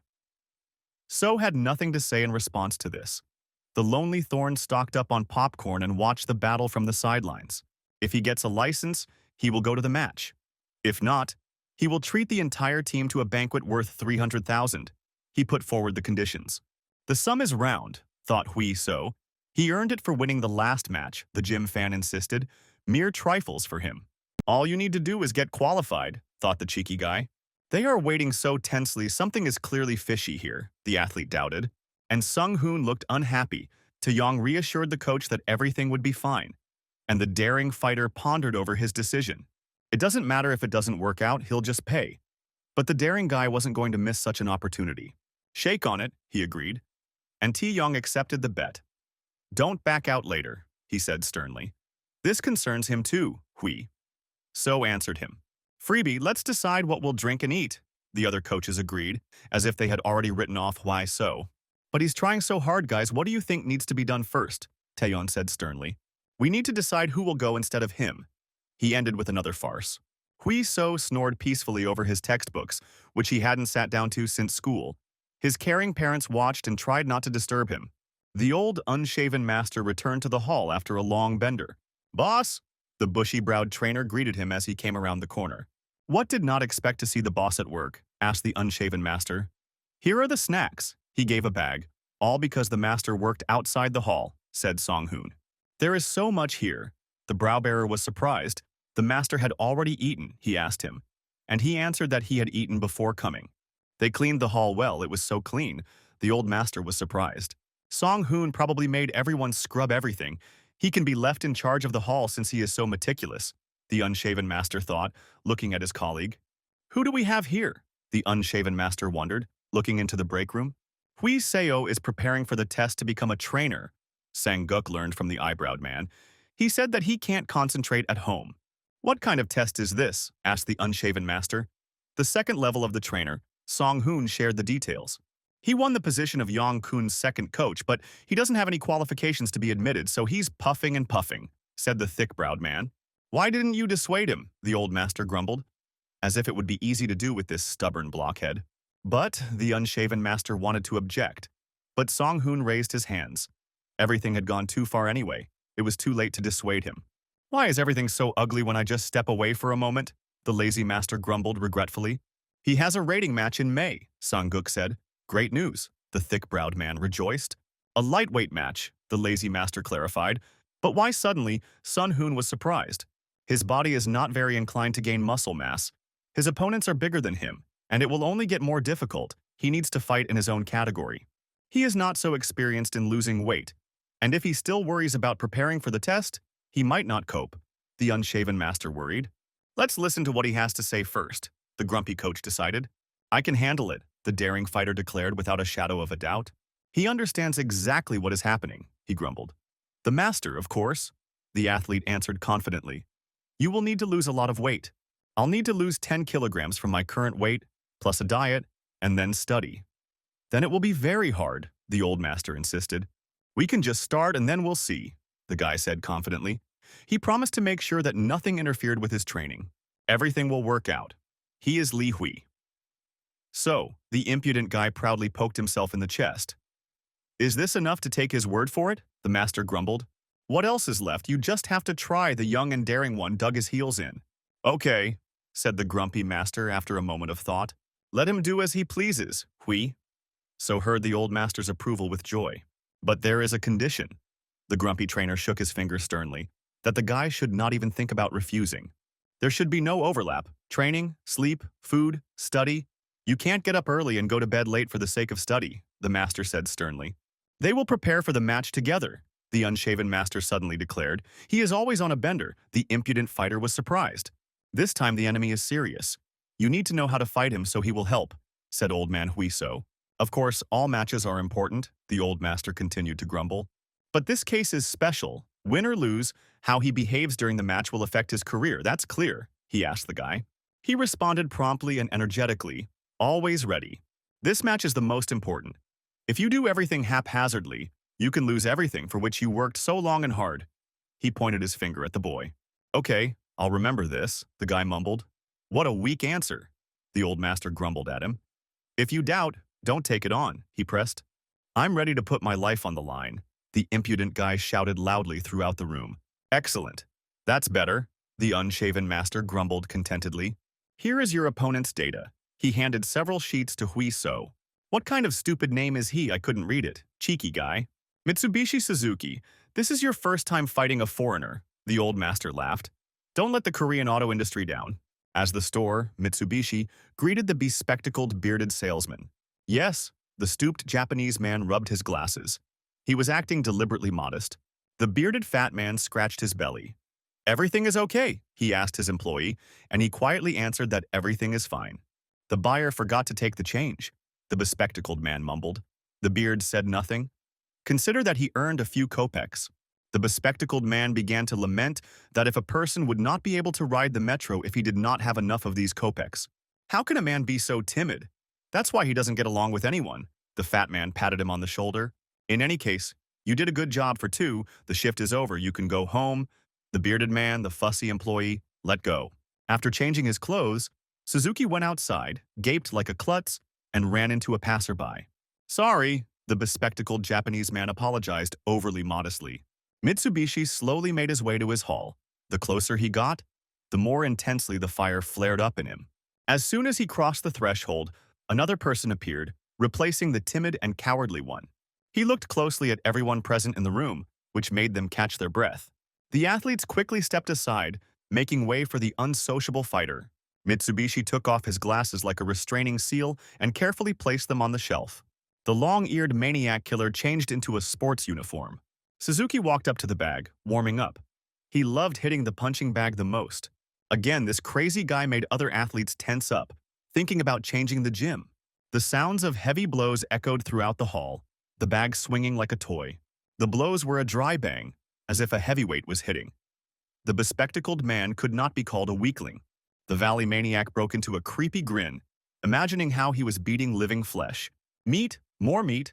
The blood boiled in his veins when someone called him Mitsubishi. He told me to come to the office when I arrived. The mustachioed trainer yelled at him that he came because of the sound of blows. You're raping the pair again? His master waved his papers. Crazy, he thought.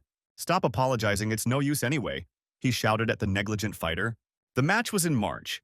He gave him papers with an offer from the association. Li Hui. So, the maniac read the name on the papers. Here is fresh meat, the inner voice whispered. Meat? Let's have a feast, a bloody feast, a real bathhouse, tear everyone apart, whispered the voices of the madman. Li Hui Seo rubbed the back of his head. Someone remembers, he thought, as he puzzled over the exam questions. What kind of stupid questions are these? He gave up. His mother told him to study at school, son.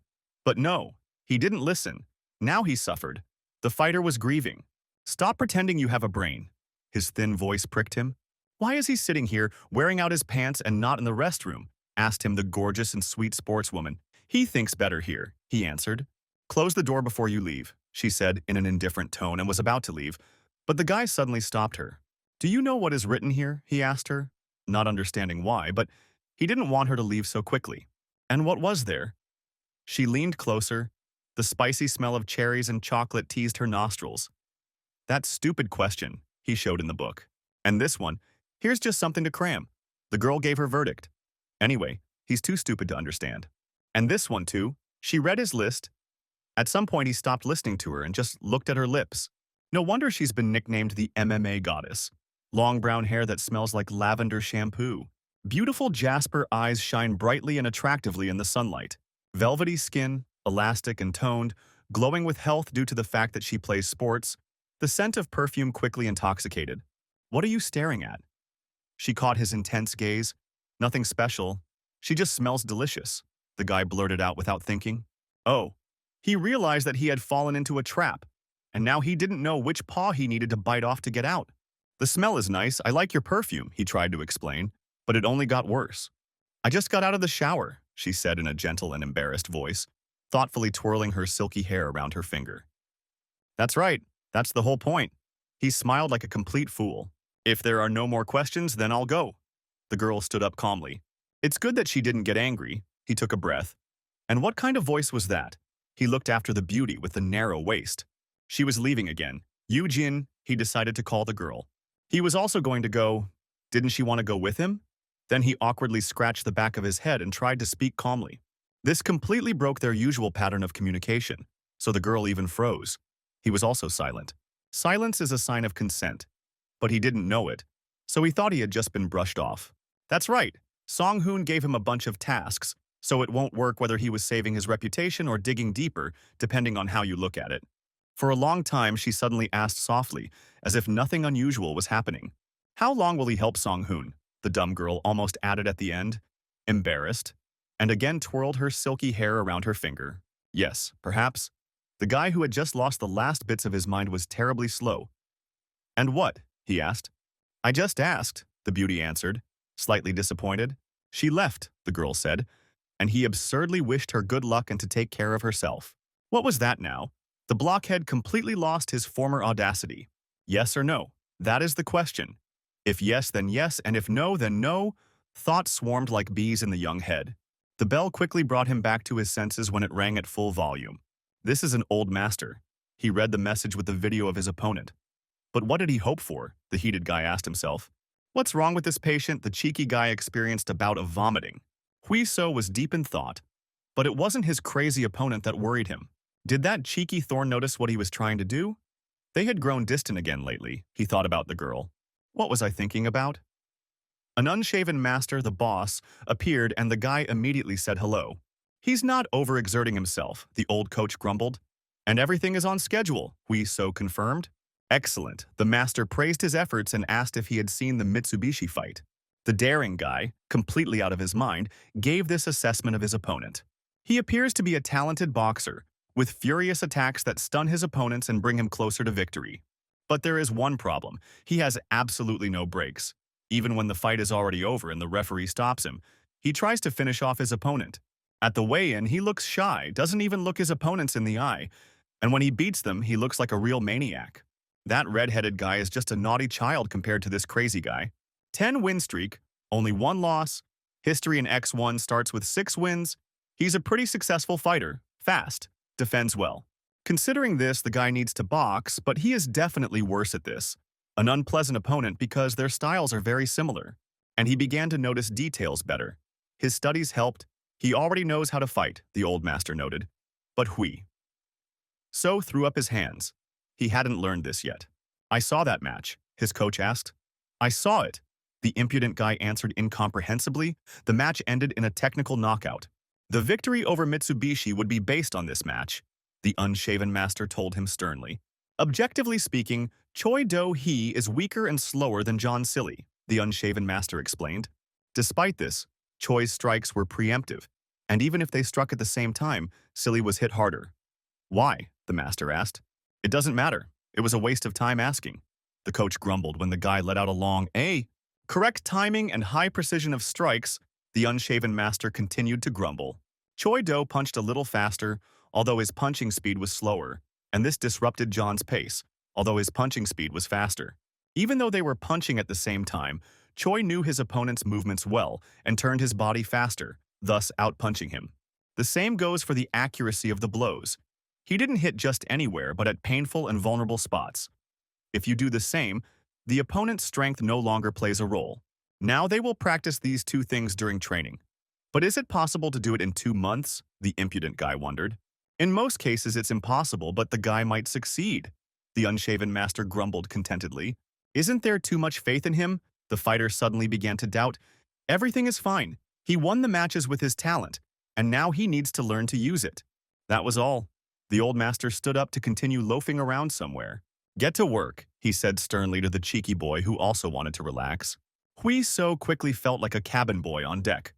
Working on the ropes instantly filled his hands with fatigue. At first, the old master told him to pump up before training his skills, and the satisfied Taeyong happily accepted the fresh meat. He also trained according to the barber program. 15 pull-ups with a weight of 10 kilograms. 30 push-ups with a 10-weight pancake on your back. 40 times on the press, also with a pancake, the stomach almost bursts in 2 from this. 50 times a weighted stand, always with the same damn pancake. 70 movements with ropes and rubber bands for resistance. All of this was considered one approach, which had to be completed as quickly as possible, with 2 minutes of rest between approaches, for a total of 5 circles. With each circle of hell, the body slowed down and the rest time increased until the murderer Taeyeon shouted, "Stop. But open the air intake. Breathe through your nose," the training maniac demanded discontentedly. But whatever you do for the sake of victory, after it he will definitely strangle him, the daring fighter promised himself. Look, my arms are already falling off, complained Hui. So, and it really is shaking, said Taeyong in a sympathetic voice. How much longer do I have to do this? The guy groaned. The boss said to squeeze him dry 3 times a week. The exercise fan scratched his beard. The daring fighter was horrified 3 times. You also think it's not enough? Taeyeon approved of such initiative. He recently learned from overwork that you can even lose muscles when you study, Hui So said. But Taeyeon promised to take care of it. But from such care for some reason the load only became greater, finished asked them the old master from afar. They squeezed me out like a sheet. Not a drop was left, the exercise maniac reported. Good job, the master grumbled. Great job on the warm-up, now the real training will begin, said the old slacker. First, exercises with a punching bag. He told Jung Hwan to show how it's done. Jung Hwan lightly hit the punching bag and it bounced back with a spring, always returning after the blow. To avoid being hit by the punching bag, Jung Hwan moved his head to the side. He moved deftly from left to right and delivered precise blows to the punching bag. This training comes from boxing. It works on the accuracy and timing of punches. If he can work as well as Jung Hwan, he will become stronger. The cheeky guy immediately decided to try and lightly hit the pair. But on the return, he hit not the center, but the edge of the pair, and it bounced to the side diagonally. "It's hard, isn't it?" the master grumbled. All because he sees her as a stationary target. And the guy doesn't have the right balance. He needs to learn control.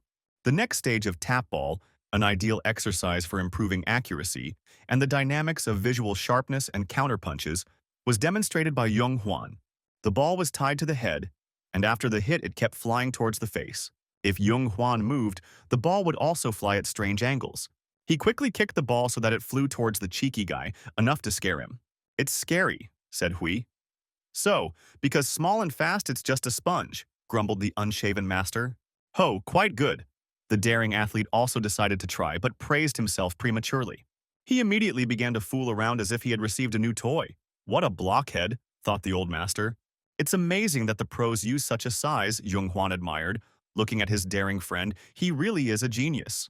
"Right now, forehead," the old coach suddenly shouted, which confused the guy. But Hui So still didn't lose his coordination and accurately directed the ball. On one of the bounces, the ball was flying too fast when Hui So got going. So he dodged at the last second, and the sponge hit Taeyeon's face. Oh, the cheeky guy thought. "It seems like someone still has some strength left." The coach grinned menacingly. "Now stand still." The training immediately turned into a farce. Like children, the unshaven master grumbled to himself. The ball not only moves quickly but also flies in a curve. But the sharp-eyed guy recognized it and managed to dodge it, he noticed. Now he confirmed his guesses. "The guy has special eyes. All that remains is to open them," the old master grumbled contentedly. But when this training turned into this circus with horses, the unshaven master frowned with displeasure. Due to fatigue, he came home by bus and had no strength left to walk. How it breaks? The guy trudged along sluggishly, stretching the stiff and wooden muscles of his neck. He's still not used to the punching bag, maybe only singles because of its strange trajectory. But if he had done it in one day, it would not have been interesting. There were still 2 months ahead, the guy thought when he saw a familiar silhouette. "Mom," he called out to the cheerfully tired but beautiful woman. "What is she doing here so late?" the caring son worried. "She just met with friends," she quickly answered. "Okay," the guy thought, but sniffed suspiciously. "It seems like someone was eating barbecue," he said cheerfully, not understanding what was really going on. Apparently the smell had soaked into his clothes. The mother was confused. "Why was he returning so late?" asked his loving mother. "He has a match soon, a lot of training," the son answered contentedly. The match was so soon, she took his arm. "Didn't he want to pass the exam for a trainer's certificate first?" "Both," the son answered confidently. "It won't work that way. You won't be able to rest normally when the match is just around the corner," the loving mother grumbled. "It doesn't matter. He'll do it his way anyway." At first, she couldn't talk about it at all, but it seems she changed her mind. He looked at the tired woman. "Everything will be fine, Mom. Who cares about him?" "Let them beat him there," the mother grumbled. "Oh, hen, they passed by the street food. Maybe take one," said the cheeky son, for he soon had a mass that reminded him of his mother. "There is no need to lose weight anymore. You can take one at a time." He ran briskly to the counter.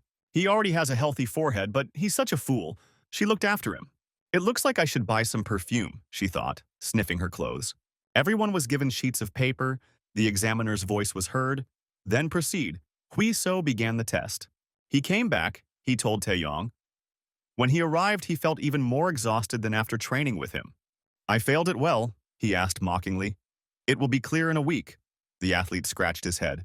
Okay, let's focus on training." The strength training fanatic was looking forward to winning a bet. Hui So showed excellent skills. The bag was now much easier to handle. "How are you?" The lazy master has returned from lunch, Taeyong noted well. "But too sensitive and sluggish," he said. "Nothing can be done about it since he is at this stage," the old master grumbled. "There are 2 most difficult stages in weight control. The first is dehydration. With the loss of water, a person becomes weaker no matter how strong he was earlier. The strength will return later, but now he needs to strengthen his muscles properly And this is exactly the stage he is at. You can't take creatine, it retains water in the body. You need to maintain a diet, and the loads only become greater. But how he tries, Taeyong admired. It must be a pleasure to teach him, the old master grumbled contentedly. He keeps his word and gets stronger with each training session and listens much better than expected, the master said. He is still young. We need to keep an eye on him so that he doesn't have a nervous breakdown, the old master strictly punished. Taeyong happily ran to the exhausted fighter. Everything will be fine, he said. Although he himself was the main cause of stress, the master thought. Dead. He's definitely dead already. Huiso, sprawled on the floor, 5 days before the match. Give me some salt, his inner beast growled. Now he hated everyone who ate tasty food. Even though they had cut back on the workouts, he was still training with the bands, and his hands were shaking like a long-time alcoholic's.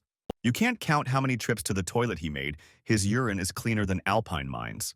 He checked himself into a medical center to make sure he was okay. Taeyeon knew how to keep his body in shape, but the training was still exhausting. Soft footsteps were heard nearby, and Huiso looked up tiredly. Cooling off, inserted a hairpin, a cheeky thorn. Look who's talking, he answered rudely to the sweet girl who was worried about him. He was really angry, Yujin thought, but she understood his state perfectly well. She waited a minute for him to realize what nonsense he had said. Phew, that's true, the guy muttered with dry lips. Now they had changed places, and he himself felt what it was like to lose weight intensively. Here she threw a bone, a small bundle, onto the ground, like to a mad dog. It will help to satisfy hunger for a while, said the thorn as he unwrapped the bundle of nuts. The small nuts, and even carefully peeled ones, were appreciated by the daring guy as a gift. Since she still hadn't gone home, she was sitting in the break room and chatting, he imagined. Give it back if you don't want it, the thorn said sharply as always, but the guy quickly swallowed the entire contents. I don't feel anything. My hungry and exhausted body rebelled. But thanks for your concern, he managed to smile with lips chapped from dehydration. Nothing special, the girl waved it off. She gave away the rest as usual. The cheeky guy grinned weakly. Oh, she felt embarrassed. What a blockhead. The girl became embarrassed and blushed slightly. It doesn't matter, she replied sharply, and turned to run. Let's have dinner after the match, he suggested after her. And what else? The thorn muttered and quickly retreated. It's so cute to be angry, the simple-minded guy laughed, not understanding the reasons at all. It's hard to even laugh. It's time to go home. He slowly rose to his feet. Who could be calling at such a time? He felt a vibration in his pocket. Yes, Dad. He picked up the phone with anxiety. His father didn't call without a good reason. What happened? He asked, after they exchanged greetings. Where is he now? Everything inside him went cold and shrank. In intensive care, Huiso heard. He rushed into the hospital, forgetting about fatigue and exhaustion. He was so worried and in a hurry. Patient Lee Kak-wook, he shouted throughout the emergency room. What are you yelling about? My father's familiar voice called from behind, cheerful as always. Someone might think that he is already dead, grumbled the father. What a disgrace, he said about himself, sitting on the bed bandaged like a Hindu. What happened? That his son showered him with a hail of questions? Be quiet. There are other people here too, his father reassured him. It doesn't matter now. The caring son dismissed all objections. Wait, what kind of clothes are these? He noticed. His father's unusual robe. He left today in a shirt and trousers, Huiso noticed, and suspicions crept into his head. Let's talk somewhere else, my father said heavily. He clearly didn't want to tell, but there was nothing he could do now. They sat down away from people, in a quiet place where they could talk calmly. What happened to the last job? Asked Hui. So, the market decided, he knows how it happens, the father smiled. And that's why he went to the construction site, the son realized. There are unpaid debts, you can't be unemployed, the father answered reservedly. In a few years, everything will settle down. Don't worry, he reassured his son. But how could he not worry if they were in the hospital? Another terrible guess crept into his head when he compared the past and the present.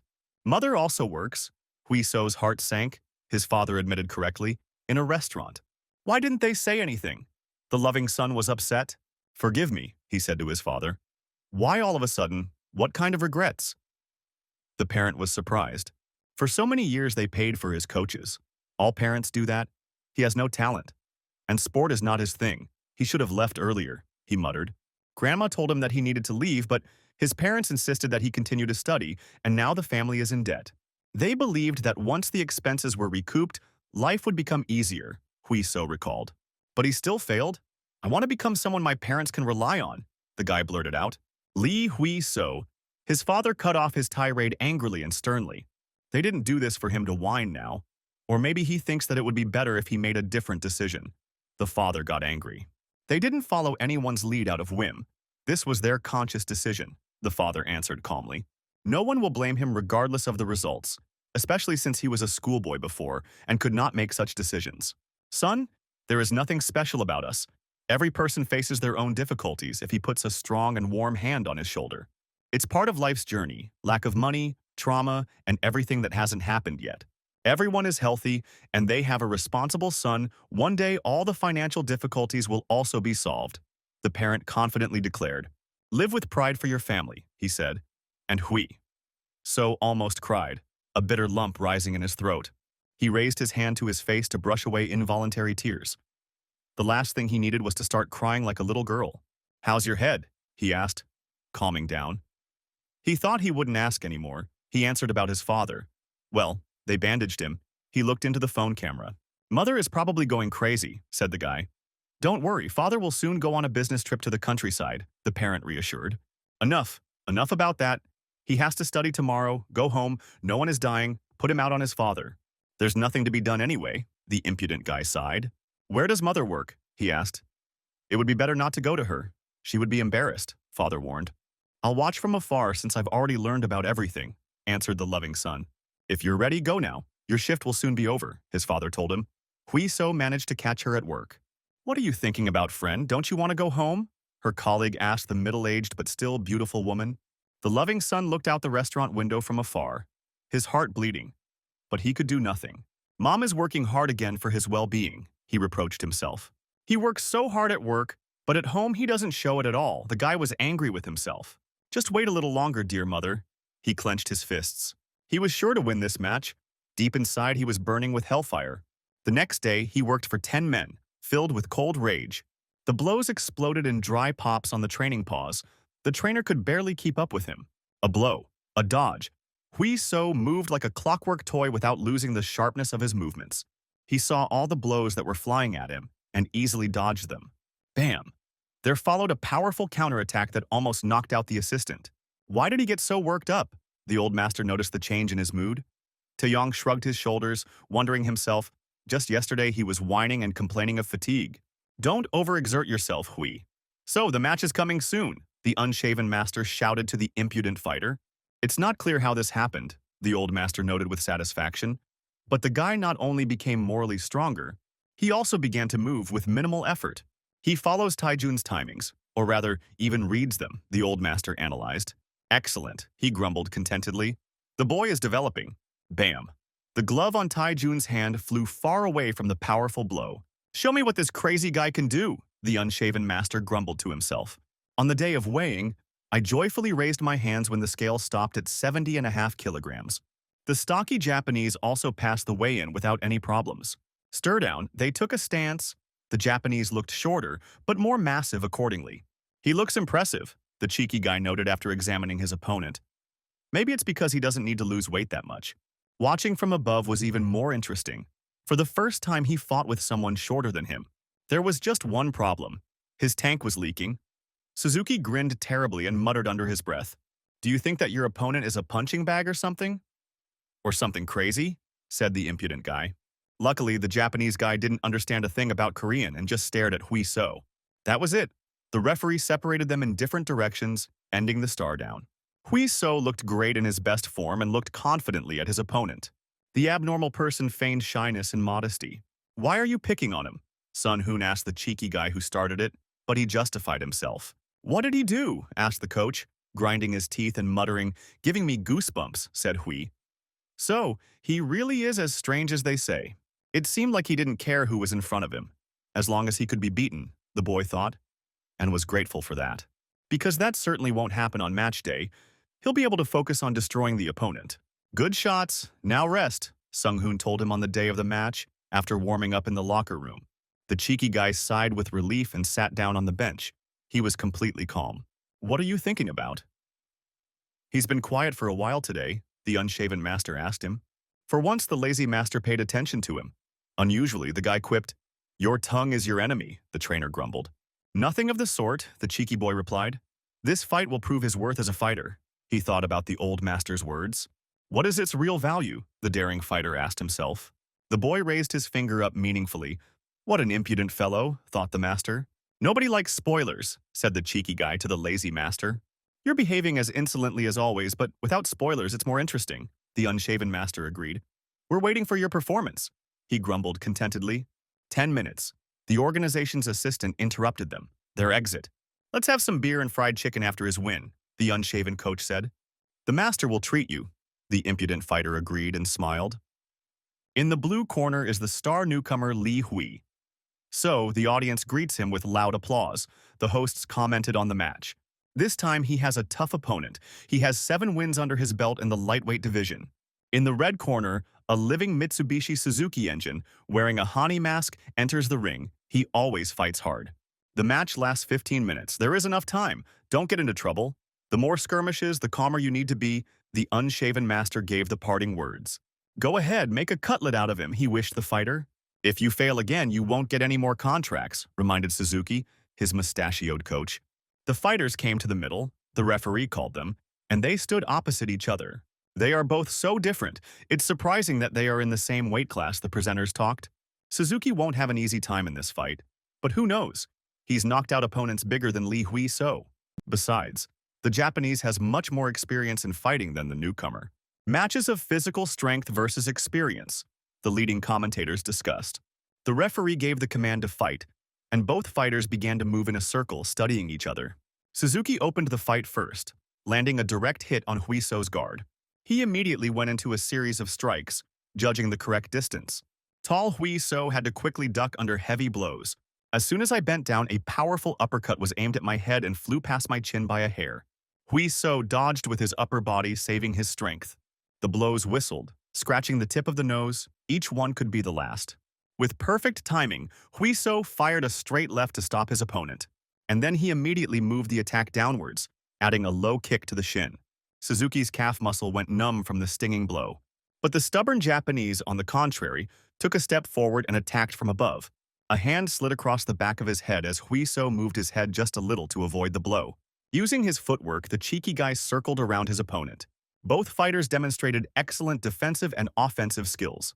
Hui So watched the Japanese man carefully, recalling their common historical past. Mitsubishi drove like a tank straight ahead with powerful right hooks. Strike, defend. He left no gaps for Hui So to counterattack. The Japanese fired a straight punch and immediately closed the distance between them. He kept trying to break through the brazen guy's defense, but he diligently dodged all the blows. With each swing, the driven fighter got closer and closer to him, until he finally hit the block with his sledgehammer. The audience exploded in applause. The powerful blow sent the daring guy flying back towards the net.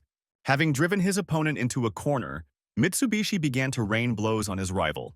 Hui So leaned his body forward and rested his hands on the Japanese man's chest. With one movement, he pushed the striker away and stepped out of the corner. But the stocky Japanese did not let go of him, also moving with the blow. It's so much fun to beat people up, his inner voice went crazy. Hui So was pinned down again and a hail of gunfire pounded his body.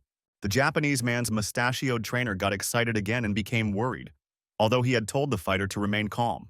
The series of blows did not end. Mitsubishi was definitely in good shape, the commentators noticed. Too dangerous, said Song Hun. The blows fly low, the old master thought. It must be raining. No. He just lets himself be beaten. Suddenly an idea struck him by the unshaven master. Look closely, he said to Song Hun. They both saw how well the guy was holding up. Like the swinging pendulum of a metronome, Hui So counted the strokes of the cylinders. The Japanese man's strike, defense, and pistons were practiced on his blocks. The tact, the high consistency, the strong and weak blows, he felt them all. Suzuki was really going wild. Hui So counted the gaps and combinations. He waited patiently. Mitsubishi showed no sign of getting tired and made ever wider swings, as if anticipating victory. He moved quickly and efficiently, like a professional, which is what it takes to read. The metronome froze in the middle of the beat, and now Hui So felt the right moment. A razor blow cut off the chin of the psychotic opponent. He stopped, froze as if he had been nailed to the floor, having received a blow he did not expect. And then he got a bad mark, his head jerked like a toy. The Mitsubishi leaned back as if its engine had crashed into a pole at high speed. Here it is, the old master grumbled. He had been waiting for this moment for a long time. Everything happened so quickly that the spectators did not notice all the blows, but saw how the stocky opponent fell into the ring. He held up well. The master praised the daring guy. It was lucky that he was throwing punches thoughtlessly, and it became easier to calculate him. Li Hui. So asks for a standing ovation from the audience. The commentators chattered. Is there a more relaxed fighter? The cheeky boy turned his gaze to the madman below and brazenly pointed his finger at him. No, no, he waved brazenly. Don't even think about getting up, he mocked his opponent. Get up, we'll kill him, get up! The voices in my head were shouting in unison. Kill immediately! Mitsubishi went completely crazy from shock. Get up! The referee ordered the Japanese man, who was hesitating. They stood opposite each other again, but now a completely different atmosphere surrounded them.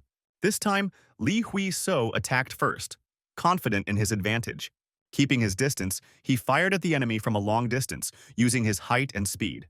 Why are you standing there? Don't you want to come closer? Hui So mentally asked his opponent. Or he had already given up. A powerful uppercut broke through the defense and removed the block. The one-sided fight infuriated the Japanese even more. Unable to withstand the shelling, he rushed forward, ignoring the possible consequences. Excellent. That's a strike. Catching the rhythm perfectly, Hui So countered with an uppercut to the jaw. Let me get to know you better, the fighter thought. The strong neck absorbed the impact, distributing the damage throughout the body, but the blow was still painful. The Japanese tried to counterattack himself, but received a second blow, a right to the side. And the left finishing blow, even at close range, was not normal enough to enter into an equal exchange. He earned a second fall. If he gets another one, he automatically loses. The Japanese quickly tried to get back on his feet, despite the severe concussion. But before he could do this, a sharp knee blow was already flying towards his head. The knee could have dug into his head and he flew back again. There was nowhere to retreat, my back was pressed against the net, and the match turned out in a mirror image. Gritting his teeth, the crazy Japanese could only wait for the next attacks. A second flying knee strike to a stationary target sealed the deal. Hui So didn't give his crazy opponent a chance to respond, breaking his turtle defense. Each blow was heavier than the previous one. The daring guy hit with all his body weight. Having pinned him with his hands from below, Hui So moved the attack to the top, delivering a high kick to the head. Even with his defense up, the opponent was receiving damage. The Mitsubishi's body skidded to the left due to the momentum of the impact. As if that wasn't enough, his opponent froze in front of him. Hui So raised his hands and stood within striking distance of his opponent, mocking him. Kill, quickly! The voices tormented the freak with anger. The cheeky guy smiled mischievously. He was in complete control of the battlefield. The raised hand shot out sharply, but Mitsubishi managed to dodge. He immediately tried to deliver a jumping attack, stepping towards Hui So. A wide swing slid past the daring fighter, a couple of centimeters away. Of course he will dodge, the crazy fighter expected this. Here's a real punch. He fired a long straight right. Just in time, at the last moment, Hui So simply moved his head out of the line of attack. Even such an unexpected trick didn't work on the sharp-eyed guy. The crazy guy became worried. Hui So easily slid into long range, where he could once again deliver multiple blows with impunity. Hey, what nonsense! Hui So looked at the helpless Japanese man with disdain. No, he shook his finger again, making it clear that he couldn't do anything. The punctured fuel tank began to whistle loudly. Mitsubishi could not bear such a disgrace. At that very moment, he rushed forward without any plan or calculation, relying on blind chance. Hui So clearly saw the wild, wide movements of the abnormal one and deftly dodged. The smile never left the face of the daring guy. He was not at all afraid of his opponent's destructive moves. All attacks failed, the stocky fighter panicked and couldn't understand why. Hui So dodged so easily, as if he was dancing. He moved flexibly and elastically. A middle kick with the speed of the wind cut through the torso of the crazy Japanese. Hui So raised his leg for another middle kick, and his opponent cowered in advance. But instead, he simply made some random movements with his leg to confuse his opponent. Now he's just having fun. He doesn't even let me take a step, the old coach grumbled contentedly. No, this was the third time the impudent guy mercilessly teased his opponent. So, the Japanese man shouted, and all his valves finally blew. Don't fall for provocations, the mustachioed coach advised, but it made no sense. The stocky freak went into disuse, forgetting about protection and about everything except his hatred. Hui So moved easily along the line of a wide, drawn-out strike. The counterattack penetrated the skull with a leaking roof. The Mitsubishi received double damage. He fell for the third time, and Huiso didn't let go of this opportunity. The Japanese man's battered face was swollen like a beetroot from bruises. Suddenly, he felt a fear he had never experienced before. Hell was empty, all the demons had gathered here. They came for him. Huiso's elbow slashed from above. "You're angry, okay? Get even angrier," thought Hui. So as he destroyed his opponent. He needs to feel with his whole body what it's like to be beaten half to death. The way he loves, Huiso's blows chopped. All this time, the freak was doing exactly this in the ring. The fight turned into a bloody massacre. Mitsubishi let go of his defenses.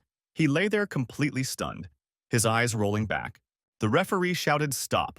The last hammer blow sank into the ring near the Japanese man's head. Demon Hui.